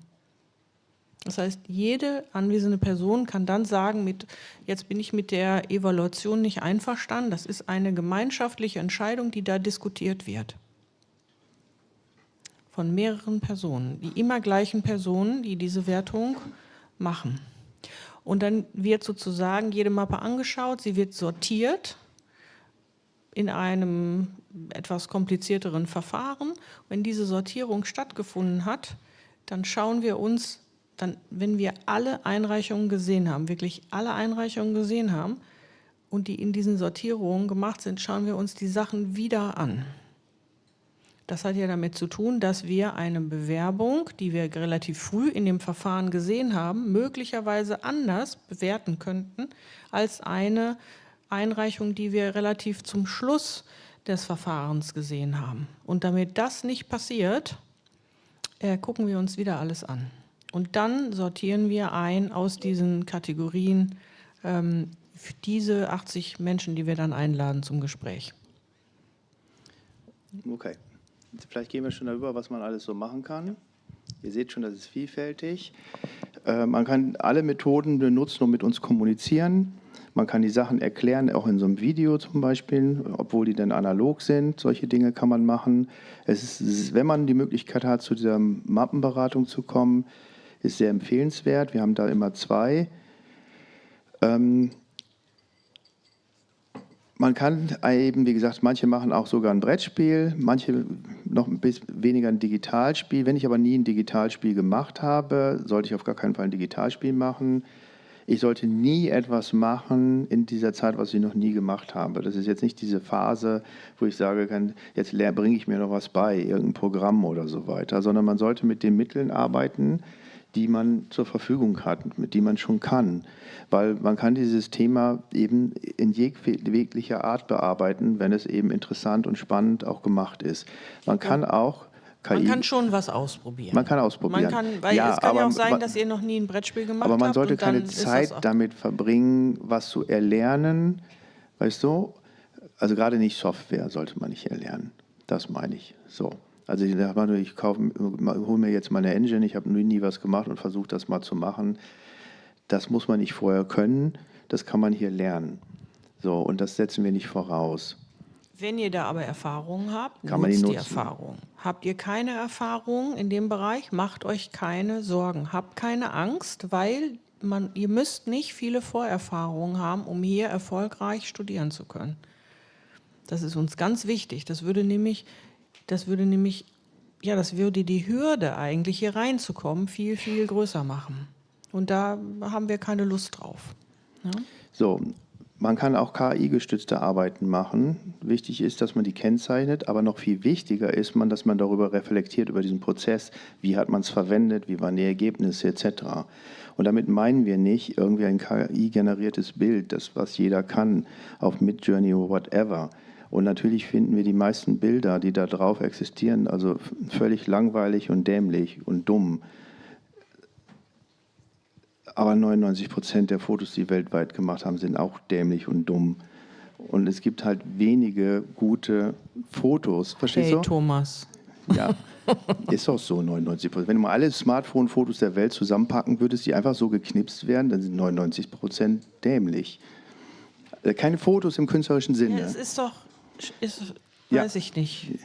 Aber ich will mich ja, das können wir jetzt ganz lange diskutieren. Das können wir lange diskutieren. Das wäre jetzt eine typische Diskussion hier, machen wir aber nicht, keine Angst. Auf jeden Fall, was ich sagen will, das als Workflow zu nutzen, da was rauszufinden, wie ich mache. Also wenn ich zum Beispiel was generieren will und ich will was Homogenes generieren will, was genau den gleichen Style hat und ich habe mehrere Bilder, die genau den gleichen Style haben, dann gehört da schon ein Skill dazu, um das überhaupt hinzukriegen. Ne? Weil das nämlich nicht so will. Also, wir haben schon im letzten Jahr, da hatten wir schon in diesen ganzen Bewerbungssachen viele Sachen drin, wo ich gedacht habe, ist das KI generiert? Dann haben wir genau hingeguckt, dann haben wir gedacht, dieses Jahr, denke ich, brauchen wir wirklich, also wir müssen euch wirklich vertrauen. Wenn ihr was mit KI gemacht habt, bitte schreibt es drauf. Deklariert es. wenn ihr es nicht mit KI gemacht habt, und es ist wirklich total beeindruckend toll, irgendwie Illustrationen, keine Ahnung, dann müsst ihr mir irgendwie Hinweise geben, dass ihr das selber gemacht habt. Also vielleicht ist so eine kleine Doku, Mikrodoku zum Prozess jetzt wirklich extrem hilfreich, unterstützend und vertrauensbildend, um zu beweisen, dass ihr das auf eine bestimmte Art und Weise gemacht habt. Das wäre ganz schlau. Ja, wenn wir nämlich zweifeln, würden wir wahrscheinlich eher sagen, es ist KI generiert und dann ist es komisch, wenn ihr es nicht ausgewiesen habt. Also deklariert es wirklich ganz offen und wenn ihr es selber alles gemacht habt, ganz manuell, händisch, ganz liebevoll, dann auf jeden Fall erwähnen, beschreiben und auch irgendwie den Beweis antreten dafür. Das braucht man einfach in der heutigen Zeit für die Bewerbungsunterlagen. So, und hier habt ihr ja so eine Übersicht, was ihr alles machen könnt. Ja, okay. Okay, wir machen mal weiter. Ich kann ja die Uhr sehen da. Wo hast du denn die Ja, Uhr guck her? mal, 20:11 Uhr. Ah ja, dann müssen wir jetzt Schluss machen. Die warten auf das Thema ganz Gut, doll. kann ich mich auf die Aufnahmeprüfung vorbereiten? Wir fragen kein Wissen ab. Jeden Tag zeichnen ist immer gut, auch wenn was nicht abgefragt wird. Das ist einfach nur ein Tipp. Mit anderen Menschen über Spiele sprechen, darüber nachdenken, warum du Spiele machen möchtest. Und was erwartet mich im Bewerbungsgespräch? Alle sagen, das war einfach nur schrecklich. Nein, ich habe jetzt auch mit Leuten gesprochen, Das die war dann nicht gesagt schrecklich? haben, Okay. ich weiß, ich fand es nicht so schrecklich. Aber Guck mal, da sind, glaube ich, viele sagen, also Studierende. da sind ja jetzt übrigens, da sind ja Leute, sind für die welche. ist das, wer sagt denn, es war einfach nur ganz schrecklich? Okay. Wer sagt, so schrecklich war es gar nicht? Okay, also es ist 50-50. Das ist doch gut. 50-50. Also 50-50. Die Ja, einen sagen, so schlimm war es nicht, die okay. anderen sagen, entsetzlich. Das ist, glaube ich, völlig normal, wenn ich in eine Situation komme und ich möchte einen Studienplatz haben und gehe dahin, dass ich das einfach scheiße finde, wenn ich dann ein Gespräch führen muss, wahrscheinlich in den meisten Fällen. Ich glaube, alle sind ganz Wir beißen aufgeregt. da nicht und so. Und wenn ihr aufgeregt seid, wir wissen, dass ihr aufgeregt seid und wir finden das normal, dass ihr aufgeregt seid. Wir finden es nicht normal, wenn ihr nicht aufgeregt seid. Ich denke, für die meisten Leute viel schrecklicher als sozusagen das Gespräch ist diese Aussage, und das ist eine ökonomische Sache. Bekomme ich Feedback zu meiner Hausaufgabe? Leider nein. Warum nicht? Wenn 300 Leute was abschicken und wir müssten jedem Feedback dazu geben, ein Feedback bedeutet, dass ich wirklich mir eine halbe Stunde Zeit nehmen muss, dann heißt das also, eigentlich bis zu einer Stunde dauert das. Das bedeutet also 300 Stunden, das könntet ihr ausrechnen, dafür werden wir nicht bezahlt. Dafür haben wir auch nicht unsere Freizeit zur Verfügung. Das und geht dann einfach hätten wir nicht. auch keine Zeit mehr für die Leute, die hier studieren. Und die Leute, die hier studieren, die sind auch in dem Augenblick, wenn die den Studienplatz angeboten bekommen, dann sagen wir auch so, packt die Mappe schön weg. Die kriegen auch kein Feedback übrigens. Die kriegen auch kein Feedback dafür. Und dann sage ich auch, bitte zeigt euch gegenseitig nicht eure Mappen. Warum? Die kennen sich noch nicht im ersten Semester am Anfang und dann würden die sich die Mappen angucken und würden sagen, also manche sagen dann, die Mappe ist ja super, denken an ihre eigene und denken, ich kann es nicht, was mache ich hier? Bin ich denn nicht so gut wie die anderen? Und das macht überhaupt keinen Sinn. Und ja, es macht mehr Sinn zu sagen, so, du hast einen Studienplatz und ihr werdet euch sowieso alle kennenlernen, zeigt euch die Mappen nicht, das macht nur so ein Schubladendenken, braucht kein Mensch. Also das ist nicht leistbar und natürlich wird man am Ende sagen, wieso bekomme ich keine Mitteilung? Ja, bekomme ich nicht, es geht einfach nicht anders. Und wenn das ein Problem ist, dann darf man sich gar nicht bewerben. Ja, manchmal werden wir richtig gehatet dafür. So ist das nun mal. Ja. Bitte akzeptiert das. Wir können nicht anders und wir möchten es nicht anders. Genau. Was mache ich mit dem Thema, was jetzt gleich kommt? Was ist ein gutes Setting, Susanne? Das ist deins. Es ist eine Prüfungsfrage. Was ist ein gutes Setting? Spieletauglich ist wichtig. Spieletauglich, genau. Also ein gutes Setting ist nicht so was Allgemeines wie auf einem fremden Planeten irgendwann mal in ganz weiter Zukunft. Warum ist das nicht so stark? Weil man sich das nicht vorstellen kann. Es ist eigentlich sehr belanglos, sehr durchschnittlich, sehr, sehr irgendwie vorsichtig, keine Entscheidung getroffen für einen Ort und eine Zeit, sondern möglichst viele offene Variablen. Also, ne, also wo man einfach sagt, keine Ahnung, setze da irgendwas ein, irgendein Planet. Da stellt sich jetzt jede Person hier was anderes vor. Und das ist in dem Sinne schwach, weil man nicht sagt, ich kann mich entscheiden für etwas. Und manchmal braucht man ja tatsächlich fremde Planeten, weil auf diesen fremden Planeten Bedingungen herrschen, die es auf unserem Planeten eben einfach nicht gibt. Das, ne? Andere Physik, keine Ahnung, irgendwas. Dann kann man das sehr gut machen. Aber die Aufgabe ist dann, das auch wirklich genau zu beschreiben. Und ansonsten kann so ein Setting in der Zukunft sein, in der Vergangenheit, jetzt. Aber es ist schlau, wenn ihr euch für etwas entscheiden könnt. Weil dann könnt ihr uns gleich beweisen, dass ihr entscheidungsfreudig seid. Wir suchen nämlich auch Menschen, die bereit sind, Entscheidungen zu treffen. Wir suchen auch Leute, die Lust haben, Fehler zu machen, weil man aus Fehlern so unheimlich viel lernen kann. Das ist, habe ich auch gelernt, ganz schwierig. Menschen haben also viel Angst, dass sie einen Fehler machen. Das ist doch gar keine Katastrophe. Dann macht man den Fehler einmal, danach macht man einen anderen Fehler und lernt daraus. Und irgendwann macht man immer weniger Fehler und hat ganz viel gelernt. Man muss das einfach machen und da passiert nichts Schlimmes. So, und dann kann man sagen, irgendwie, dann haben wir diesen Faktor Ort und Zeit dazu. Und dann kommt natürlich ganz viel die Frage, ja, aber nicht alle Spiele haben einen Ort und alle Spiele haben eine Zeit. Nein, nicht alle Spiele haben einen Ort und eine Zeit. Hier ist aber eine Hausaufgabe und nicht alle Spiele. Ne? Natürlich gibt es Spiele, die brauchen keinen Ort und keine Zeit. Aber hier ist eine Hausaufgabe, eine Aufgabe, die man lösen muss und die erfordert, dass man über Ort und Zeit mit nachdenkt. Und es ist eigentlich eine Hilfestellung. Denn wenn ich einen Ort definiere, dann kann ich vielleicht was recherchieren. Und wenn ich eine Zeit definiere, kann ich vielleicht auch was recherchieren. Und wenn ich das gut recherchiere und gut darstelle, kann ich eine gute Hausaufgabe machen.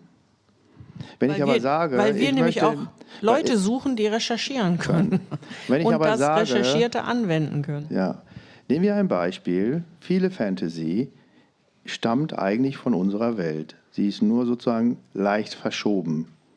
Das ist alles von unserer Welt. Ne? Die fahren im Weltraum und laufen rum wie auf der Erde. Ist aber leider nicht so in Wirklichkeit. Ist aber wie bei uns auf der Erde, weil unsere Wahrnehmung ist so wie uns. Es ist alles an den Dingen, an realen Dingen eigentlich orientiert. Der erste Planet bei Star Wars, der ist in Tunesien. Okay. Ja? Okay. Genau. Ja. Da weiß man eigentlich, da kann man recherchieren, da kann man Ideen haben. Und Also. dann gibt es natürlich die Kopie der Kopie der Kopie der Kopie der Kopie der Kopie der Kopie. Und im Zeitalter von KI braucht man keine Kopien mehr. Es ist ja auch so, stellt euch mal vor, wir gucken jetzt so ungefähr 300 Bewerbungen an. Und die haben ja, ihr kriegt ja gleich das Thema. Da stände jetzt immer nur das gleiche Thema drauf. Dann wäre es doof für uns. Aber stellt euch, also ihr müsst euch mal in unsere Situation versetzen, also Perspektivwechsel. Irgendwann sitzt ihr vielleicht auch mal in so einer Kommission. Die muss sich dann sowas angucken.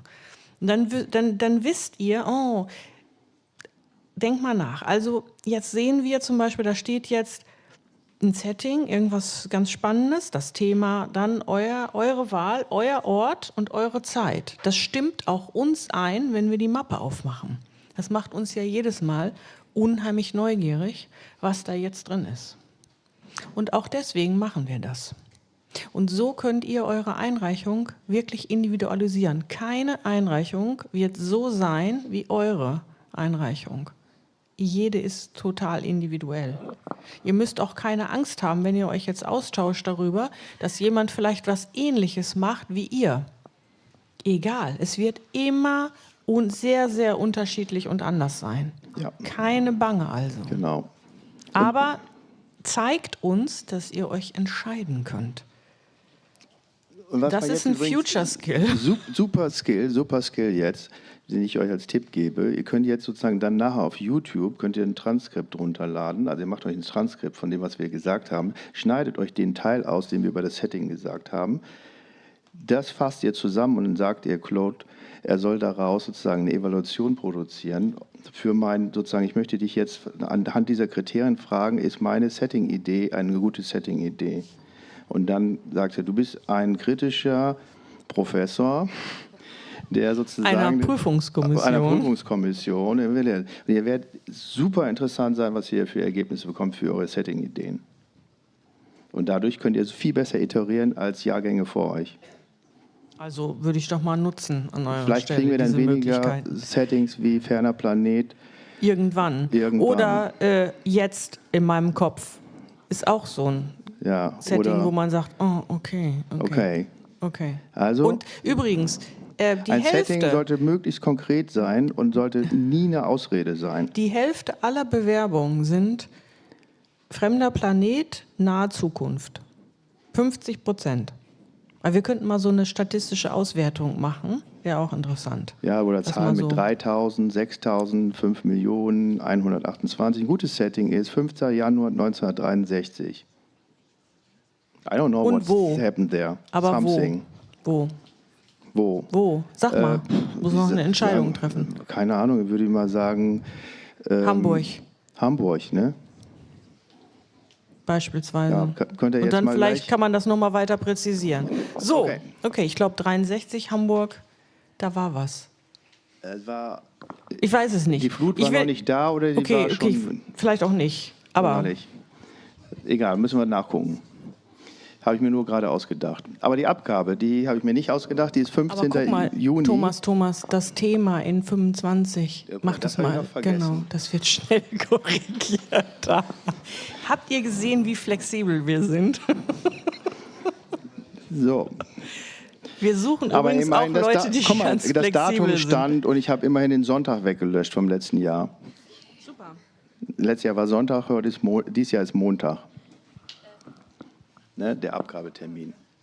Genau, ist am Montag. Man kann immer vorher abgeben übrigens, aber am Montag kann man hier ans Fenster kommen und persönlich abgeben. Per Post kann man immer vorher machen und digital kann man auch hochladen und persönlich kann man an diesem Tag hier vorbeikommen und dann ist ein super nettes Team, was hier steht, irgendwann verteilt ist und nimmt das entgegen. Da hinten am Fenster ist das dann. Die stehen hier innen drin und ihr kommt von außen und reicht das durch das Fenster rein. Das haben wir damals mal in der Corona-Zeit etabliert und das war so cool. Das machen wir jetzt nur noch so. Die Hausaufgabe ist nicht vom letzten Jahr. Sehr gut. Das habe ich aktualisiert. So, wollen wir das Thema jetzt verkündigen? Seid ihr bereit dafür? Ich muss mal gerade gucken, wie das geht.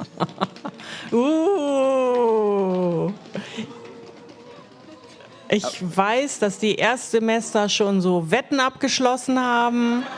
Ihr habt da irgendwie schon so Sachen laufen, ne?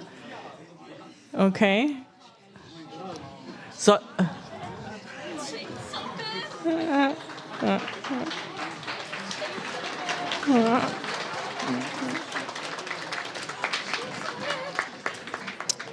Okay, das ist wie immer. Darf ich mal fragen, hattet ihr das? Genau, die Fragen zu stellen und Thomas bekommt gerade die Fragen gezeigt. Also ihr könnt ja jetzt gleich Fragen stellen hier uns, aber Leute, die online dabei sind, deren Fragen sehen wir auch. Okay, es gibt, glaube ich, eine Möglichkeit. Es gibt jemanden, der mit einem Mikrofon, eine Person geht mit einem Mikrofon hier rum zu euch. Okay. Wird das so sein oder werde ich diese Person sein? Machst du das? Ja, wir teilen uns das. Und genau, Hannes, willst du das hier nehmen? Ja? Hol das ab bei mir hier. Okay, wir geben das mal rüber. So, für alle, die Lust haben, können auch die Leute, die hier sind, nicht nur die irgendwo woanders sind, können jetzt mit diesem QR-Code irgendwie auch ein Smartphone verwenden. Also ihr könnt sowieso echte Fragen stellen, aber ihr könnt natürlich auch hier diese Fragen bewerten, ob wir die jetzt beantworten sollen. Das ist bei Slido möglich. Ihr könntet das raten, dann habt ihr auch eine Möglichkeit, darauf zuzugreifen. Genau. Fragen stellen. Anonymous. Soll ich einfach gehen oder ruft jemand auf? Ja. Okay, also wir starten jetzt und...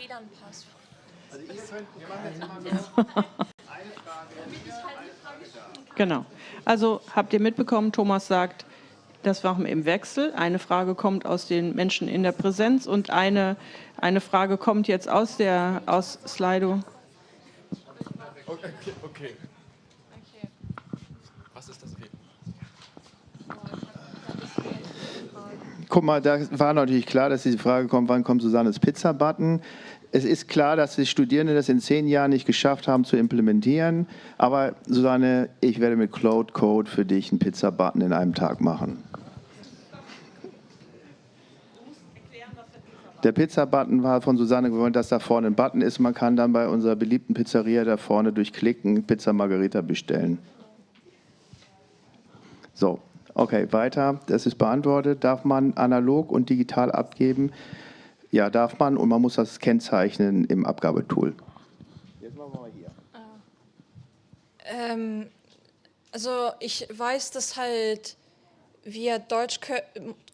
dass wir Deutsch müssen können, um hier halt überhaupt zu studieren. Aber was ich fragen möchte ist, wenn wir jetzt bei der Bewerbung ein bisschen Schwierigkeiten haben, uns auszudrücken, wird das schlimm sein oder Nein. gar nicht? Jetzt kann ja auch die Bewerbung kann auch auf Englisch geschrieben werden oder ja, Englisch oder Deutsch oder gemischt. Es ist später dann erforderlich. Für den Eignungstest ist es nicht erforderlich, sondern es ist für die Immatrikulation erforderlich, dass man B2? Ja.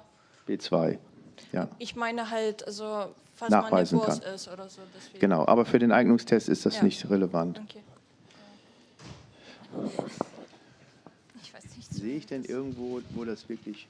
Ach, hier sehe ich doch, ich sehe das doch hier. Also sollte man eine Programmiersprache können, manchmal erlernt haben. Man erlernt das Programmieren hier und man muss keine Programmiersprache können. Aber man darf. Man darf alles können. Ja. So, jetzt hier. Nein, erstmal hier. Der Reihe nach. Guten Tag. Ich wollte fragen, wie viel Geld sollte man sich ungefähr für die Verbrauchermaterialien bereithalten, durchschnittlich pro Semester? Das ist schwierig zu beantworten. Das ist unterschiedlich, je nachdem, wie teuer man das jeweils einkauft und so weiter ist. Aber man muss schon rechnen, also zum Beispiel diese Printhefte sind eine Gruppenarbeit. Und dann kommt es darauf an, wie schnell ich das Printheft drucken muss. Ich glaube, ich habe mal geguckt, wenn man das langfristig macht, dann kostet es 30 Euro. Und wenn man es kurzfristig macht, kostet es 90 Euro. So, also das ist auch viel mit Planung dann zu tun. Die Super Scalpi, was kostet das? Wenn man eine schlanke Figur macht, dann kostet es ein Paket. Wenn man eine dicke Figur macht, kostet es 3 Pakete. Und das Paket kostet dann wiederum ich habe es für 13 Euro gesehen, aber was habt ihr bezahlt? 30? Da habt ihr aber teuer eingekauft. Was? Aber ich habe es irgendwo noch für 17 oder so gefunden. Ja, ihr habt wahrscheinlich die Preise nach hochgetrieben. So, genau. Also, und das sind so viele Sachen, die dazukommen. Und dann, wenn du einen Computer, einen eigenen haben willst, das ist wahrscheinlich der teuerste Faktor. Vielen Dank. Also ich würde gerne mal so eine Zahl nennen. Ich würde mal sagen 100 Euro, aber jeden Monat. Und am Anfang muss man ein paar mehr Investitionen machen und dann braucht man das vielleicht, weil man Rücklagen braucht, weil man vielleicht dann ein bisschen was anspart, um sich irgendwann für das höhere Semester auch mal Technik zu kaufen. Aber um flexibel zu sein. Ja? Aber es ist auf jeden Fall bezahlbar. Es ist nicht damit zu rechnen, dass es zu ganz unerwarteten, riesigen, ganz katastrophalen Kosten kommt. Aber man muss ein bisschen was bereithalten an Geld. Okay. Sollen die Abgaben einen Zusammenhang haben oder kann man auch andere Ideenwege zeigen? Naja, wir wollen sozusagen man sollte ganz viele Ideenwege aufzeigen, wie man das hat. Also man könnte sagen, iterativ, wie man am Anfang zu den Ideen gekommen ist, ist super, das einzubringen. Man sollte nicht 2 Themen machen. Also ich habe noch die Idee und diese Idee. Das ist nicht gut. Aber wenn man sagt, ich habe mehrere Sachen am Anfang ausprobiert, das ist super, das zu dokumentieren. Und dann habe ich am Ende dafür entschieden. So, wo hatten wir jetzt die nächste Minute hier? Ja, ich wollte jetzt fragen zu der Hausaufgabe. Haben Sie ja erwähnt, dass man ja nichts ausprobieren sollte oder halt eben nochmal neu erlernen sollte, was man noch nicht kann. Bei mir jetzt in dem Fall wäre es, ich habe noch nie ein Spiel gemacht, heißt wiederum, sollte ich mich dann nicht darauf experimentieren? Also wenn du als Brettspiel das versuchen willst, das schon. Aber ich meinte mehr so Software. Ich will jetzt noch Okay. Unity lernen und so weiter. Wenn du sagst, du machst es analog, glaube ich, ist es eine gute Herausforderung, die man sich stellen kann, weil man ja auch dann weiß, dass man es ist. Also analoge Spielideen, da würde ich sagen, ja. Aber ich meinte ein bisschen mehr, keine Ahnung, nehmen wir mal an, ich habe noch nie ein digitales Spiel gemacht, will es digital machen und jetzt lerne ich eine Engine wie Unity und so weiter. Sowas nicht. Deswegen, aber analog, da würde ich sagen, versuch es. Weil auch selbst wenn es am Ende nicht hundertprozentig funktioniert und du das gut dokumentierst, ist es auch wertvoll. Ja? Wir erwarten nicht, dass alles super funktioniert. Die Studierenden, die selber unfertige Sachen, wenn die das evaluieren da, ne, wenn die dann später die Sachen evaluieren, die sind ganz kritisch immer. Aber wir haben da einen anderen Blickwinkel drauf. Wir wissen, was man schaffen kann.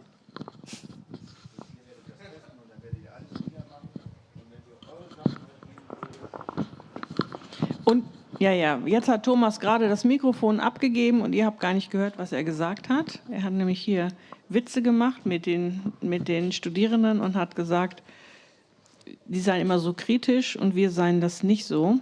Und in gewisser Weise stimmt das auch, weil wir nämlich Leute immatrikulieren möchten. Wir möchten gerne Studienplätze vergeben. Und ja, das ist unsere überhaupt Motivation für die ganze Veranstaltung hier heute Abend. Also, und das wollte ich euch nochmal spiegeln.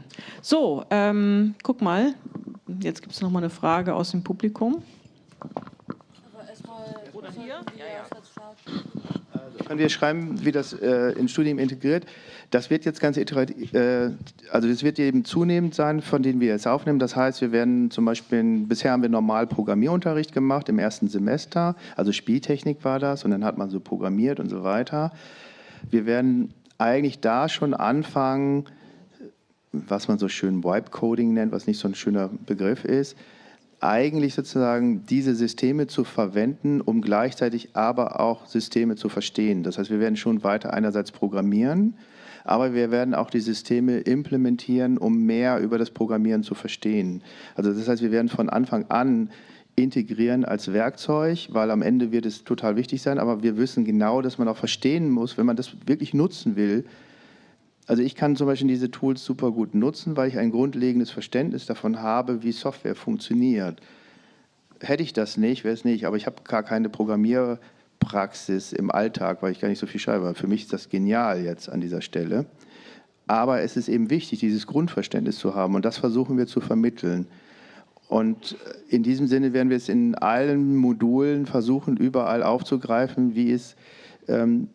dass man das als Werkzeug eben kritisch auch verwendet, um eben viel schneller zu Ideen zu kommen. Also wir haben andere Sachen im Game System Design werden wir das verwenden, zur Evaluation von Regeln werden wir das verwenden, also wir werden es in allen Bereichen verwenden, weil es ziemlich cool ist. Du schreibst eine Regel, du denkst eine Regel auf, du schreibst einen sehr guten Prompt, lässt dir die Regel evaluieren. Das Feedback, was du bekommst, ist so, also es geht eigentlich bei den Sachen, wie wir es verwenden, nie darum, mache etwas, erzeuge etwas, sondern vielmehr benutze ich das in der Sinne, du bist ein kritischer XYZ, bitte evaluiere meine Sache und ich möchte mit dir einen kritischen Dialog darüber führen. Und das sind die interessanten Sachen. Es gibt auch Bereiche, in denen wir das dann nicht verwenden würden. Zum Beispiel habt ihr ja vielleicht die Maquette gesehen. Da habt ihr euch angeguckt, die Maquetten, die da ausgestellt werden. Da würden wir jetzt zum Beispiel, wenn die Studierenden des ersten Semesters könnten jetzt kommen und sagen, Susanne, ich habe eine coole Idee. Ich glaube, ich lass mir das einfach mal generieren. Und dann habe ich einen schönen Blueprint, mit dem modelliere ich jetzt die Maquette, würde ich immer sagen, gar keine gute Idee. Hier geht es ja darum, einen sehr umständlichen, langwierigen Weg zu gehen, um möglichst viel zu lernen. Und auch sowas haben wir natürlich im Blick. Ne, der Kompetenzerwerb soll ja gestützt werden durch genau diese analoge Low-Tech-Arbeit, wo man dann über sehr viele andere Sachen nachdenkt. Also, aber wieder anders sieht es aus, zum Beispiel ganz konkret in den Projekten beim Coaching, wo wir dann sagen, sag mal, wollt ihr das wirklich alles selber machen? Das schafft ihr ja gar nicht. Das müsst ihr einfach, hier müsst ihr mal jetzt wirklich mit KI arbeiten, damit ihr tatsächlich auch das Volumen hinbekommt, die Qualität erreichen könnt für bestimmte Werkstücke, die sonst sich einfach gar nicht mehr realisieren lassen würden. Okay, jetzt vielleicht hier aus dem Publikum noch jemand. Wer ist jetzt dran? Was meinen Sie genau mit Schnecken, also keine Schneckenhäuser? Das habe ich nicht richtig verstanden. Können Sie das bitte nochmal erklären? Genau, da war das Thema Abandoned House, verlassenes Haus. Und da haben wir ganz viele Zeichnungen, Concepts bekommen, so richtig Concept Art. Da waren lauter Schneckenhäuser drauf, weil also die ganzen Leute haben gedacht, okay, was ist ein verlassenes Haus? Und dann vielleicht ein originelles, interessantes verlassenes Haus. Und die haben dann gesagt, ja, das ist ein Schneckenhaus. Und genau darum geht es nicht. Es geht niemals darum, einen Begriff zu illustrieren oder sehr extrem naheliegend symbolische Lösungen für diesen Begriff, für dieses Thema zu finden. Ja. Genau, eine Kette zeichnen wäre jetzt das Schneckenhaus.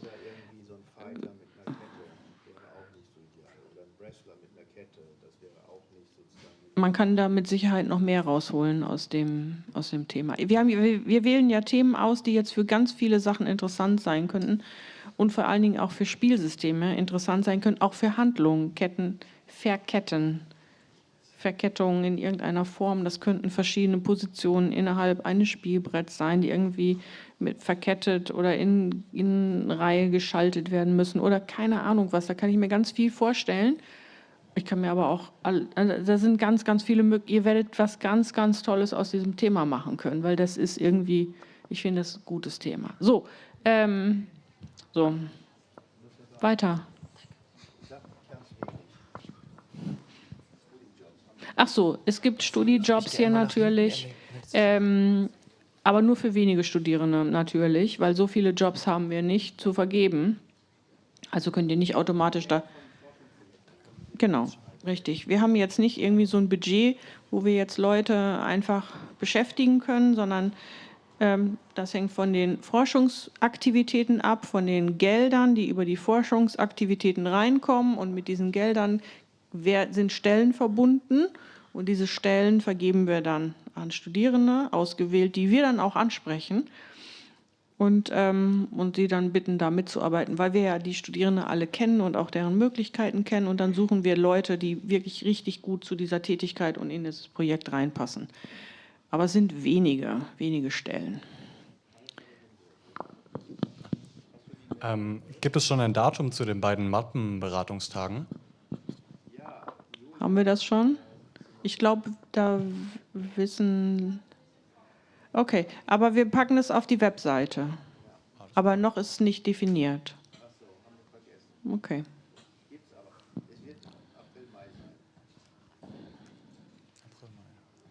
So, da oben jetzt nochmal eine Frage. Kann man auch mit anderen Leuten zusammen Ideenfindungsstrategien verwenden für die Aufgabe? Ja, natürlich. Na klar könnt ihr das machen.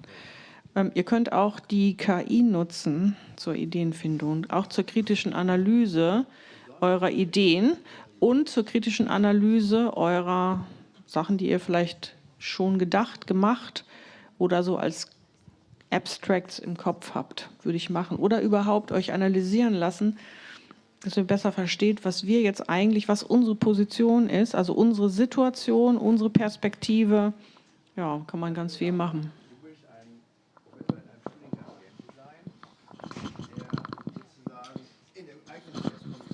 Und 10 Minuten Zeit hat, eine Arbeit zu bewerten. Das schreibt ihr als Prompt. Und ich möchte mit dir im Folgenden über meine Ideen diskutieren. Dann wird die KI sozusagen, also zum Beispiel Claude kann das ziemlich gut, dann wird Claude sozusagen in so einen Dialog einsteigen. Und es ist sehr interessant, was ihr dann bekommen werdet, weil ihr bekommt in etwa so eine Perspektive. Ja, Claudia. Wie heißt der Hund auf dem Schoß? Der ist ja nicht auf meinem Schoß, der ist eben hier auf meiner Lampe. Der heißt Mini. Der ist ja auch nicht groß. Okay. Publikum, ja?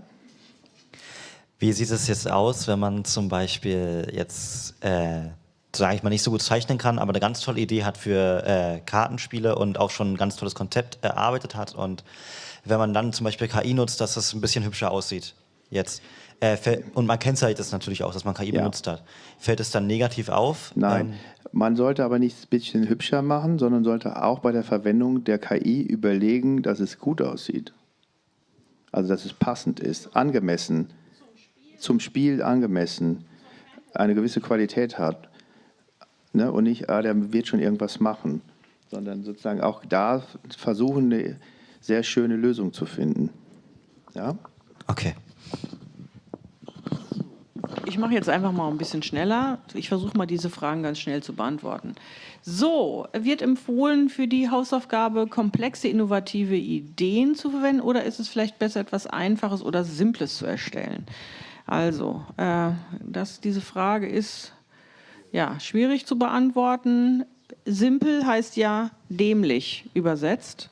Simple im Englischen heißt einfach. Simpel im Deutschen heißt nicht durchdacht. Also nicht durchdachte Dinge sind nicht empfehlenswert. Zu komplexe Dinge sind vielleicht nicht mehr händelbar von euch. Also ein Mittelweg wäre jetzt das Richtige.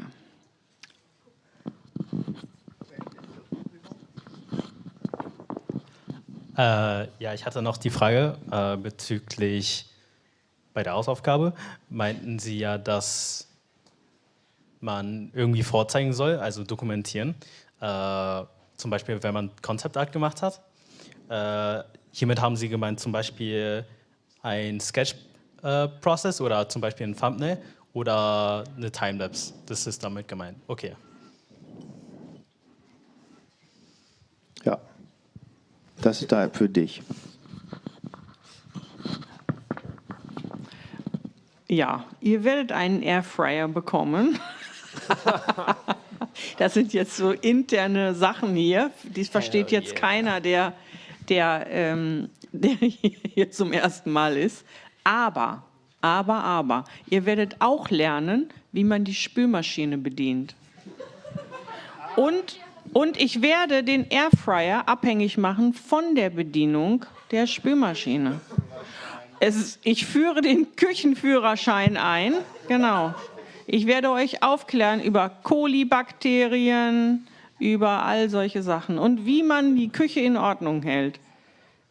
Denn Nutzen heißt Putzen. Dann kriegt ihr auch einen Airfryer. Genau, ach gut, für alle, die sich bewerben. Ihr müsst mithelfen, dass diese Räume hier okay sind. Der Reinigungsdienst der Hochschule versagt bisweilen. Hi, ich wollte nochmal, also es wurde jetzt öfters erwähnt, das Dokumentieren, aber es stand halt auch, dass man keine großen Texte schreiben soll oder so. Das kann ich jetzt nicht ganz. Genau, keine langen Texte, keine Fließtexte, keine Kurzgeschichten.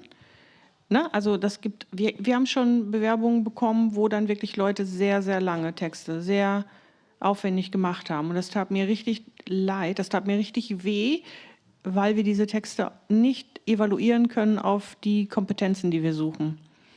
Und aber wenn ihr Texte schreibt, wäre das super. Schreibt lauter kleine Texte und packt die zu den Abbildungen, Diagrammen, Illustrationen, zu den Spielmaterialien. Zum Beispiel checkt wenn ihr Brettspiele oder Kartenspiele erstellt, müsst ihr Anleitungen machen, checkt die mit anderen. Ihr könnt eine Doku dazu packen, wie ihr das Brettspiel gemacht habt, wie ihr es getestet habt mit Freunden und Familie oder anderen, wie ihr da vorgegangen seid. Und da könnt ihr auch wirklich dazu schreiben. Ihr könnt auch Videos machen, wo ihr euch vorstellt, bei uns 3 Minuten, das gucken wir uns an, danach gucken wir uns die Mappe an. Also ihr müsst mit uns kommunizieren, das könnt ihr auch über Texte machen, aber mehr so Häppchen, die wir schaffen, in 10 Minuten zu lesen. Keine zu langen Fließtexte. Wir können lesen, ne? Aber wir brauchen andere Informationen für die Bewertung eurer Einreichungen. So, ja, genau. Kann man auch 3D-gedruckte Sachen abgeben? Ja, kann man auch machen. Muss man nicht. Man kann auch analog gemachte Sachen abgeben. Ja, aber ja. Es gibt viele andere Möglichkeiten, auch die vielleicht sogar vielversprechender sind als das. Wenn man zum Beispiel für die Handlung eine Art Kurzgeschichte oder sowas vorbereitet hat, für die Handlung, für das Setting, sage ich mal, kann man das in so, keine Ahnung, 5-Satztext oder so trotzdem vorstellen? Oder ist das unerwünscht? Man kann immer was schreiben, man sollte nur nicht die Bewertung haben, jetzt habe ich ganz viel Text gemacht und erwarten, dass man das liest. Natürlich kann ich überall viele Texte haben, ich kann Dialogtexte haben, nur nicht die Erwartung haben, dass man das alles durchliest. Einer von euch hat sich gemeldet. Das heißt, es kann nicht im Vordergrund stehen. Ich glaube, wir müssen uns beeilen. Die ersten wollen, das ist okay, wenn ihr geht. Absolut. Wir brauchen ja immer ganz lange. Und wir haben auch nicht mehr, ich wollte, um 21 Uhr ist hier Schicht, dann sind wir hier fertig.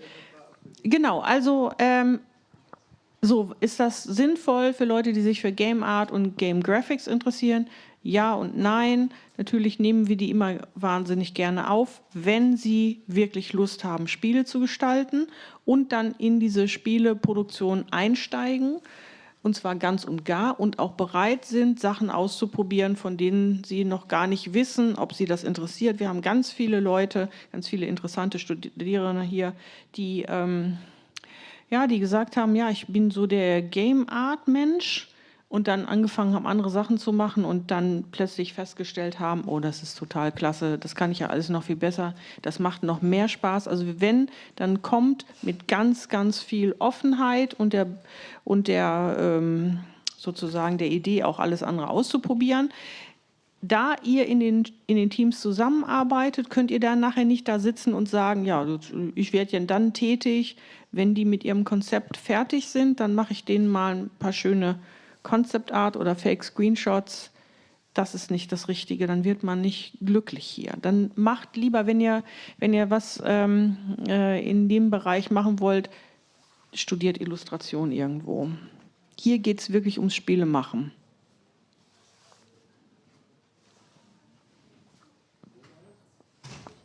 Ah ja, okay. Kann man beim Mappenkurs auch online teilnehmen? Oder, also, was? Okay. Nein, das kriegen wir nicht hin. Das ist dann so aufwendig, wenn da jetzt Leute online dabei sind. Nee, das schaffen wir nicht. Also man könnte mit Sicherheit so ein Online-Format machen, wo Leute online beraten. Ja, könnten wir mal drüber nachdenken. Würde ich jetzt persönlich, ich habe in der Corona-Zeit so dermaßen viel Online-Unterricht gemacht, das wäre mein persönlicher Graus. Aber vielleicht gibt es jemanden, der Lust hat, das zu machen. Genau, ja. Jetzt nochmal hier die Sache mit den richtigen Prüfungen. Ja, wir sind verpflichtet, jede Person individuell zu prüfen und zu bewerten. Wir machen aber das nicht in Form von Klausuren oder irgendwelchen reaktiven Prüfungsformen, wo wir dann sagen, hier ist jetzt die Aufgabe, mach das mal und du hast 1 Stunde Zeit und dann gucke ich mir das an, weil das nicht gut funktioniert. Es ist zum Beispiel im Bereich der Spiele so, dass es auch nicht so ist, dass man dafür eine Gruppennote bekommt, sondern es gibt immer einen bestimmten Prozentsatz, der wird für das Projekt evaluiert und dann bekommt man eine individuelle Leistung, weil ihr müsst alles, was eine Person individuell zu dem Projekt beiträgt, wird dokumentiert und diese Dokumentation wird abgegeben und die wird dann evaluiert, ganz individuell. Das Spiel muss fertig werden und muss spielbar sein. Das ist die Bedingung, dass die Gruppe bestehen kann. Und dann die Note, die individuelle Note, ist die individuelle Abgabe, die individuelle Reflexion, der individuelle Anteil, den ich gemacht habe, sozusagen bei dem Spielprojekt. Also das heißt, die Note wird komplett individuell vergeben, anhand dem, was ich jetzt so getan habe. Aber trotzdem muss das Spiel fertig werden. Das ist dann sozusagen bestanden, nicht bestanden, könnte man sagen. Aber es wird nicht, die Spiele selber werden nicht graduell unterschiedlich bewertet. Ne? Also ob das jetzt besonders schön ist, sondern die reflektive Dokumentation meiner Arbeit, das ist die Bewertungsgrundlage. So, wie genau muss man das Thema nehmen? Leute, wir haben euch ein Thema gegeben. Das wäre richtig gut, wenn ihr euch mit dem Thema auseinandersetzt. Wenn wir das Gefühl haben, dass ihr eigentlich wieder woanders hin wollt und nicht bereit seid, euch mit so einer Sache zu konfrontieren, mit so einem Thema auseinanderzusetzen, kommt das gar nicht gut rüber. Also versucht, das Thema zu benutzen, um euch damit zu beschäftigen, so dass wir das auch merken. Gibt es irgendeine Kaufempfehlung im Bereich Laptops oder sowas? Also ob jetzt MacBook oder Windows oder also könnte alles genutzt werden theoretisch? Auf keinen Fall zum Studienstart braucht man das. Später vielleicht mal und dann wären wir jetzt mit unseren Antworten nicht aktuell. Und also ihr müsst auf keinen Fall davon ausgehen, dass ihr im ersten Semester hier startet und wir dann sagen, ihr braucht jetzt den und den, das und das. Auf keinen Fall. Okay, danke. Also im ersten Semester, zweiten Semester braucht man es, glaube ich, kann man ohne klarkommen. Und dann wird es irgendwann einfacher, glaube ich, mal selber was an die Flexibilität. Und dann kommt es darauf an, welche Art von Schule das macht. Und dann kommt es auch darauf an, wie die technologische Situation dann überhaupt erst aussieht. Genau.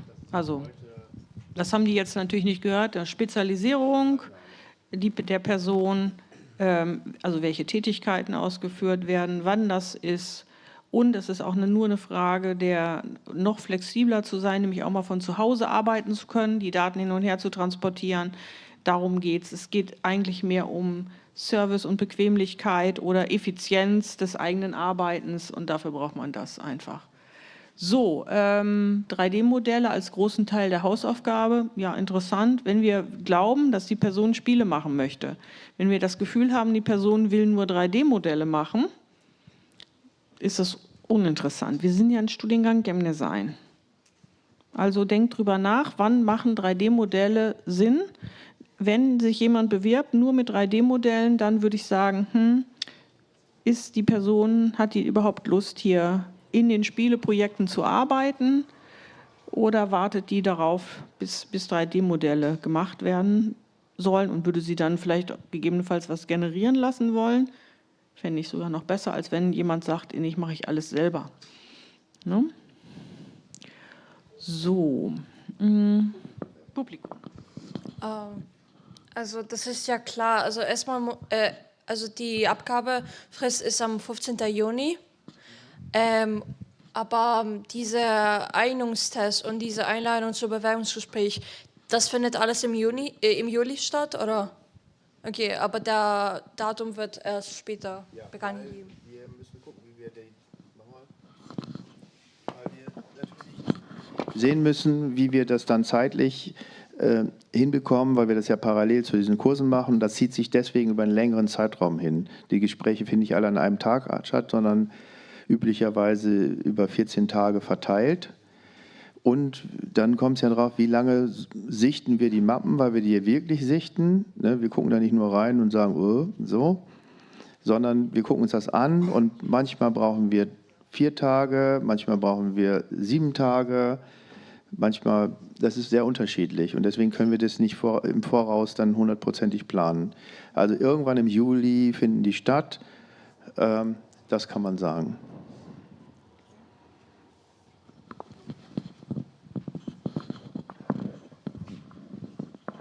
So, kann man ein digitales Spiel abgeben und die Dokumentation analog, ja, kann man machen.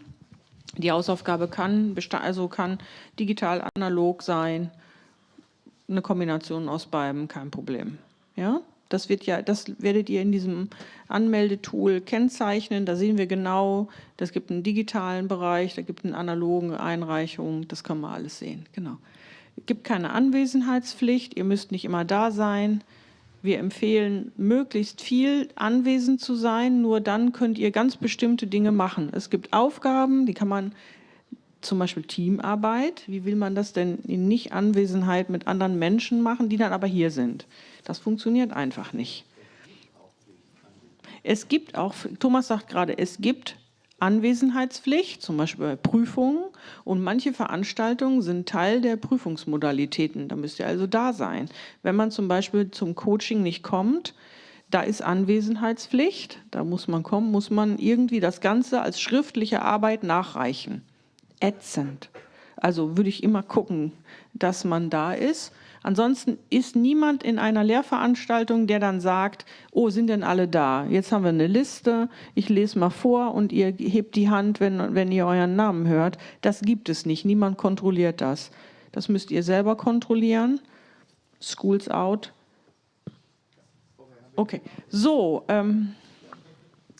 Das mag vielleicht jetzt eine dumme Frage sein, aber bezüglich zu den weil Sie hatten ja vorhin erwähnt, keine langen Texte.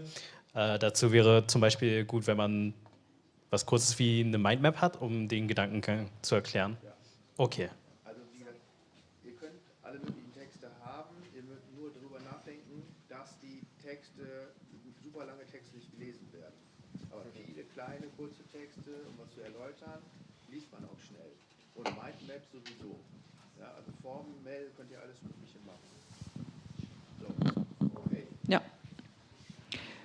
Wenn sich das bestehen damit. Wie viele Fragen gibt es hier noch? Genau, wir müssen ja auf die Uhr gucken, wir haben noch 4 Minuten. Jetzt gibt es nochmal Abi-Prüfung, kann man das dann aus der Ferne machen? Ja, in speziellen, wirklich wichtigen Sachen kann man nochmal gucken, wie man das regelt, aber aus der Ferne, das Gespräch wegen Abi-Prüfung, weiß ich nicht, eigentlich müssten die dann vorbei sein. So, nächste Frage, B2, wenn man B2 hat, hat man auf jeden Fall die Basic-Deutschkenntnisse, um hier zu starten. Und dann kann man mit Sicherheit hier noch ganz viel lernen. Und dann wäre es übrigens richtig toll, wenn Studierende das unterstützen, indem sie dann mit den Personen auch tatsächlich Deutsch sprechen, üben, hilfreich sind in jeder Form. Dann ist man ganz schnell sicher dabei. Und den Rest haben wir schon dabei. Und da unten gibt es noch eine Frage, da geht es darum, ob wie viel auch so ein bisschen die Studierenden, die keinen Job in der Spieleindustrie bekommen, ja, die meisten bekommen tatsächlich einen Job in der Spieleindustrie. Das ist nicht einfach Standard. Es gibt ganz viele Game Design Studiengänge, wo es schwierig ist, einen Job in der Spieleindustrie zu bekommen. Und wo kommen die dann hin? Also wie funktioniert das? Wo gehen die hin? Und wie angesehen ist jetzt eigentlich dieser Abschluss? Ja, ist der Abschluss alleine ist gar nicht so wichtig. Es ist das Portfolio. Jede Person, die hier studiert hat, geht raus mit wirklich einem hochinteressanten Nachweis, Portfolio, mit ganz vielen tollen Sachen drin, mit den Spielen drin, mit den Making-ofs von den Spielen drin, mit ganz vielen anderen Sachen, also hochinteressant. Und da gibt es ja viele unterschiedliche Projekte, die hier gemacht werden. Und diese Portfolios können auch gelesen werden in anderen Bereichen der Creative Industry oder in anderen Bereichen. Das funktioniert total super. Okay. Genau. Jetzt vielleicht, wenn hier noch eine einzelne Frage ist, dann würden wir die noch beantworten. Geht nochmal um die Nutzung von KI. Und hier ging es ja hauptsächlich darum, die Nutzung von KI zu markieren, wenn es um Bilderstellung oder Ähnliches geht. Ihr habt jetzt aber auch erwähnt, dass man KI natürlich auch zur Ideengenerierung benutzen kann. Soll das dann auch angegeben werden oder ist das jetzt... Ja. Den gesamten Prozess dokumentieren. Das sind die interessanten Arbeiten. Nicht irgendwie, das sind meine Finals, das ist mein Ergebnis, sondern der Prozess. Und wenn du sagst, das habe ich so und so gemacht, dabei habe ich das und das rausgekommen, das ist super. Das ist eben nicht im Sinne von, das habe ich angegeben, sondern du zeigst sogar, dass du das gemacht hast und dann hast du evaluiert, was ist dabei rausgekommen, vielleicht gut oder schlecht, dann hast du vielleicht mal anders probiert. Genau solche Sachen zu dokumentieren sind interessant. Danke. Okay, gut, das war's. Jetzt würde ich sagen, freut euch auf diese Bewerbungsphase. Wir freuen uns auf eure Einreichungen. Wir suchen Leute, die wir immatrikulieren können. Das ist nicht so, dass wir Leute zurückreisen möchten, sondern wir suchen Leute, die Lust haben, das zu machen. Und ich bedanke mich für euer Kommen. Ich habe mich gefreut, dass so viele da waren. Und jetzt der allergrößte Dank heute Abend, der geht an unsere Mitarbeitenden, weil ihr seid einfach die besten Mitarbeitenden, die man haben kann. Das ist einfach das tollste Team ever.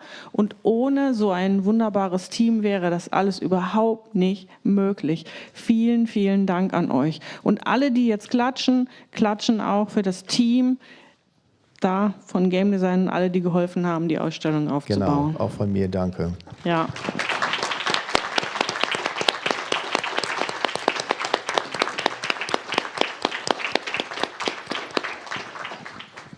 So. Okay, das war's. Vielen Dank, Thomas.